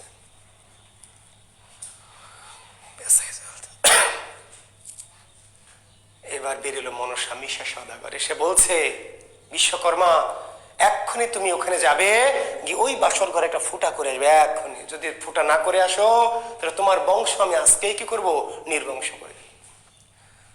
বংশ নির্বংশ হওয়ার ভয়ে স্ত্রী, পুত্র, সন্তান, বাবা মার প্রাণের ভয় এবং নিজের প্রাণের ভয় বিশ্বকর্মা আবার দৌড়াতে দৌড়াতে চলে এলো চাঁদ সওদাগরের কাছে। চাঁদ সওদাগর বলছে কি ব্যাপার, তুমি না কাজ শেষ করে গেলে? আবার বলছে হুজুর কাজ তো শেষ করেছি, কিন্তু একটা ভুল হয়ে গেছে, পিছনে একটা ছোট্ট ফুটা থেকে গেছে, আমি ভেবেছিলাম শেষ বন্ধ করব, কিন্তু আমার মনে নাই। চাঁদ সওদাগর বলছে কি করেছো, সর্বনাশ করেছো, যাও তাড়াতাড়ি। এবার বিশ্বকর্মা ঢুকে এই পিছন দিক দিয়ে একটা ছোট্ট ফুটা করে দিয়ে এলো। ফুটা বন্ধ করে বদল, আসলে ফুটা ছিল না, ফুটাটা করে দিল, দিয়ে বের হয়ে গেল। চাচা বলে কি ঠিক করে দিয়েছে? বলছে হুজুর ঠিক করে দিয়েছে, কোনো ফুটা না, ফুটা একদম বন্ধ করে দিয়েছে। পরদিন বিয়ে হলো বেহুলা লক্ষিন্দরের, তাদেরকে বাসর ঘরে ঢুকিয়ে দেওয়া হলো, এবং বিশ্বকর্মা এসে রাজা বাদশারা মিলে, মন্ত্রীরা মিলে এটা একদম লোহার পাত দিয়ে কি করলেন, সিল করে দিলেন। বাসর ঘরে বেহুলা লক্ষিন্দর ঢুকলো, ঢুকে কি করলো ভাই আমি জানি না, আমি তখন ভিতরে যাইনি, আমিও বাইরেই ছিলাম, লোহার বাসর ঘরের বাইরে। ওরা দুজন ভিতরে ঢুকে কি করে আপনারা সবই বোঝেন, আমি আর রোজা থেকে বলতেও চাচ্ছি না, আর ওটা দেখাও যায়নি আর কি। তো এর মধ্যে ঢুকে পড়লো ওই যে বাসরাতে সাপ, সুতুলি সাপ, সুতলি সুতার মতো চিকন সাপ এই ছোট্ট ছিদ্র দিয়ে ঢুকে পড়লো, ঢুকে ভিতরে ঢুকে কালনাগ হয়ে কালনাগের রূপ ধারণ করলো। সাপ ঢুকে দেখে, আমরা তো দেখতে পারি, সাপ ঢুকে দেখে যে বেহুলার কোলে মাথা রেখে লক্ষিন্দর শুয়ে আছে, গল্প টল্প করছে। এবার কাল সাপ ঢুকে লক্ষিন্দরের পায়ে সবল মারলো, লক্ষিন্দর চিৎকার চেঁচামেচি করলো, বেহুলা চিৎকার চেঁচামেচি করলো, সাপ আবার সুতলি সাপের রূপ ধরে বেরিয়ে গেল। এবার এত জোরে চিৎকার চেঁচামেচি করেন বাইরে থেকে কেউ শুনতে পায় না, কারণ ওই যে লোহার এমনই নিশ্চিদ্র বাসর ঘর যেখান থেকে কোনো শব্দ বাইরে কি। সারা রাত ধরে বেহুলা লক্ষিন্দরের এই বিষে নীল দেহ অনেক চিৎকার চেঁচামেচি করে একসময় ক্লান্ত হয়ে কোলে করে নিয়ে বসে থাকলো। পরদিন ভোরবেলা মন্ত্রী সাহেবরা, রাজা বাদশারা কি করলো, পরিবারের সবাই এই গেট খুললো যে হ্যাঁ স্বামী স্ত্রীকে বের করা হবে। লক খুলে ভিতরে ঢুকে দেখে লক্ষিন্দর বিষে নীল হয়ে গেছে। ওই যে রাতে সবল দিয়েছে, সারা রাত ধরে বিষে একেবারে পুরো দেহ নীল হয়ে গেছে, বেহুলা নিথর হয়ে কোলে করে বসে আছে। সবাই খুব আশ্চর্য হলো, খুব বিস্মিত হলো যে কেমন করে সম্ভব, এই নিশ্চিত যেখানে বাতাস ঢুকতে পারে না সেখানে সাপ কেমনে ঢুকলো। কেউ কেউ বললো বেহুলায় সাপ, এই বেহুলায় সাপের রূপ ধরে এই ঢুকেছে। বেহুলা ছাড়া তো এই রুমে আর কেউ নাই, তাহলে বেহুলায় কি সাপিনী নাগিনী? বেহুলা বললো না আমি সাপিনী না, আমি তো ভালো না। তুমি তাহলে কেমন, কে বলছে সাপ, সাপ কেমনে ঢুকলো? বলছে আমি কি করে জানবো? সাপ যদি সবল দেয়ও তাহলে তোমার পাপে হয়েছে। স্বামী যদি বাসরাতে মারা যায় এই পাপকার স্ত্রীর। বলে যে নিশ্চয় বেহুলা অসতী, কলঙ্কিনী, কুলোটা, দুশ্চরিত্রা। স্বামী মারা গেলে, বিয়ের অল্প কয়েকদিনের মধ্যে যদি স্বামী মারা যায় তাহলে বুঝতে হবে এই মেয়ের স্বামী সুখ কপালে নাই। যে মেয়ের স্বামী সুখ কপালে নাই সেই মেয়ে কেমন মেয়ে? দুশ্চরিত্রা, অসতী, কলঙ্কিনী, কুলোটা মেয়ে। আর বাসরাতে যে মেয়ের স্বামী মারা গেছে মানে এই মেয়েটা একেবারেই কি কলঙ্কিনী, কুলোটা। বুঝতে পারলেন? কোন মেয়ে আগের যুগে, এটা এই যুগে না, স্বামী যদি মারা যায় অল্প সময়ে ধরে নয় মেয়েটা কলঙ্কিনী। আর যদি বউ মারা যায় তাড়াতাড়ি স্বামী ভাগ্যবান। কারো যদি বউ দ্রুত মারা যায় তাহলে বুঝতে হবে লোকটি খুবই ভাগ্যবান। মজা করার জন্য এটা আবার না, সবই মজা করার জন্য, এটা সিরিয়াস কথা বলছি। বিসিএস রিটেন পরীক্ষা 33 বিসিএস এর প্রশ্ন দেখবেন, মেবি, আমি একটু ভুল যদি না করি, মেবি মানে বলছি বিসিএস এর রিটেন পরীক্ষা অবশ্যই 33 না হলে 32 বা 34 এরকম হতে পারে। দেখবেন বিসিএস লিখিত পরীক্ষা এসছে অভাগার গরু মরে ভাগ্যবানের বউ। বিসিএস বাংলাদেশের সর্বোচ্চ যে পরীক্ষা বিসিএস, সেই বিসিএস এর সর্বোচ্চ পরীক্ষা রিটেন পরীক্ষা দেখবেন প্রশ্ন অভাগার গরু মরে ভাগ্যবানের বউ। বুঝতে পারলেন? বউ যদি মারা যায় তাহলে বুঝে নেওয়া গেল যে লোকটা খুবই কি ভাগ্যবান, কপালি লোক। আর গরু মরলে বুঝতে হবে অভাগা। গরু যদি মরে তাহলে গরু মরলে গরু কিনতে আবার টাকা লাগে, জমি বেচে গরু কিনতে হয়। আর যদি বউ মারা যায় তাহলে কি নতুন বউ পাওয়া যায় ফ্রি। শুধু ফ্রি না, বউ আসে সাথে কি, বউ কিছু টাকা পয়সা নিয়ে আসে, সোনা দানা নিয়ে আসে, কিছু জমি ক্ষেত পাওয়া যায়, গরু বাছুর আসে, শালি মালিও ফ্রি পাওয়া যায়। তাহলে বউ মরা ভালো না গরু মরা ভালো? গরু মরা খুব খারাপ, আর বউ মরা কই ভালো। যার বউ মারা গেল সে হলো কপালি, কপালি, কপালওয়ালা, ভাগ্যবান। কিন্তু কোন মেয়ের স্বামী মারা গেছে অল্প দিনে বিয়ের পরে, বুঝতে হবে এই মেয়েটা খুবই কি কলঙ্কিনী, কুলোটা, অস্পৃশ্য, অসুচি। বেহুলা বললো যে না না এটা ঠিক না, অন্যায়, পাপ। আমি তো অসুচি না, আমি তো জানি আমি কি, আমার দেহে কোনো পাপ নাই, কোনো অসুচিতা নাই। বলছেন অবশ্যই আছে, নাহলে কেন তোমার স্বামী মারা গেল?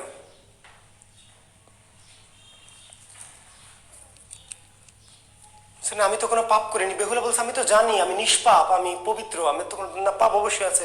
স্বামী মারা গেল কেন? যে মারা গেল কেন, তুমি নিশ্চয় পাপ করেছো, তো তুমি দেবতাকে জিজ্ঞেস করো গা। এবার বেহুল বলে আমি দেবতা থেকে জিজ্ঞেস করবো যে আমার কি পাপ, আমার পাপ কি, এটা দেবতাদের কাছে জিজ্ঞেস করবো। আমি যাবো দেবতাকে, ভেলা বানাই দেন। বেহুলাকে ভেলা বানিয়ে দিল। দেবতারা কোথায় থাকে বলেন? এই দেবতা ভক্তরা, দেবতারা কোথায় থাকে বলেন? দেবদেবতারা থাকে হিমালয় পাহাড়, হিমালয় পাহাড়, কৈলাস শৃঙ্গের মানস সরোবর, হিমালয় পাহাড়ের কৈলাস শৃঙ্গের মানস সরোবরে দেবতারা থাকেন, দেবতাদের সভা হয়। এইবার বেহুলাকে ভেলা বানিয়ে দেওয়া হলো। মৃত স্বামীকে নিয়ে বেহুলা কি স্বর্গে যাবে দেবতাদের প্রশ্ন করার জন্য, কেন তার স্বামী মারা গেল। হয় তার কি কলঙ্ক আছে, কি অসতীত্ব আছে, সেটা দেখাই দিতে হবে, আর নাহলে স্বামীকে বাঁচাই দিতে হবে। বেহুলা গাঙ্গুরের জলে ভেলা নিয়ে ভাসতে ভাসতে এই যে হিমালয়, হিমালয়ের গঙ্গোত্রী হিমবাহের কৈলাস শৃঙ্গের মানস সরোবর থাকে শিব পার্বতী, বুঝতে পারলেন, ইন্দ্র। এখন ভেলা নিয়ে ভাসতে ভাসতে কোথায় গেল? ওই স্বর্গে। কেন গঙ্গা স্নান কেন পবিত্র? মণিশঙ্কর বলেন গঙ্গা স্নান কেন পবিত্র? গঙ্গা নদী তৈরি হয়েছে কোথা থেকে? হিমালয়ের গঙ্গোত্রী হিমবাহ থেকে। কিভাবে তৈরি হয়েছে জানেন? গঙ্গা নদী শিবের যে স্ত্রী জাহ্নবী, শিবের যে স্ত্রী জাহ্নবী, জাহ্নবী একদিন গোসল করেছে, গোসল করে চুল শুকাচ্ছে না, দেবীর অনেক বড় বড় চুল শুকাচ্ছে না। দেবী হিমালয় পাহাড় থেকে তার চুলটা একটু নিচে গিয়ে এলিয়ে দিয়েছেন এভাবে, চুলের পানিটা ঝরানোর জন্য। এই পানি পড়েই তো গঙ্গা নদী। গঙ্গার অপর নাম জন্নু বা জাহ্নবী। জাহ্নবীর চুল নিশ্চিত ধোয়া পানি, দেবী জাহ্নবীর শিবের স্ত্রীর, ফলে তো গঙ্গা নদী হিন্দুদের কাছে তো পবিত্র। গঙ্গা স্নান করলে কি পাপ তাপ দূর হয়ে যায়। কেন বোঝেন নাই? দেবীর চুল ধরে, যার তার পানি না তো ভাই, দেবীর কি চুল ধোয়া পানি প্রবাহিত হয়ে গঙ্গা নদী, এজন্য গঙ্গা হিন্দুদের কি পবিত্র নদী। সেই গঙ্গা জলে ভাসতে ভাসতে বেহুলা ভেলা নিয়ে ভাসতে ভাসতে কোথায় চলে গেল? হিমালয়ের গঙ্গোত্রী হিমবাহ থেকে। মজার বিষয় দেখেন, ভেলা নিয়ে ভাসতে ভাসতে তো বঙ্গোপসাগরে যাওয়ার কথা। কাজেই সাহিত্যকে সাহিত্যের জন্য বুঝবেন, ধর্মের জন্য না। যারা গোড়া হিন্দু আছেন, গোড়া মুসলমান আছেন, তাদের জন্য সাহিত্যের ক্লাস। আমি আবার বলছি, গোড়া হিন্দু বলছেন স্যার বেয়াদব, আপনি কি বলেন না বলেন। ভেলা নিয়ে বেহুলা ভাসতে ভাসতে তো বঙ্গোপসাগরে, ভাসতে ভাসতে কি হিমালয়ে যাওয়ার কথা? ভাসতে ভাসতে হিমালয় যাওয়ার কোনো সুযোগ নাই, ভাসতে ভাসতে যাওয়ার কথা বঙ্গোপসাগরে। বেহুলা ভেলা নিয়ে হাল নাই, দাঁড় নাই, কিচ্ছু নাই, ভাসতে ভাসতে কোথায় চলে গেল? হিমালয়ে।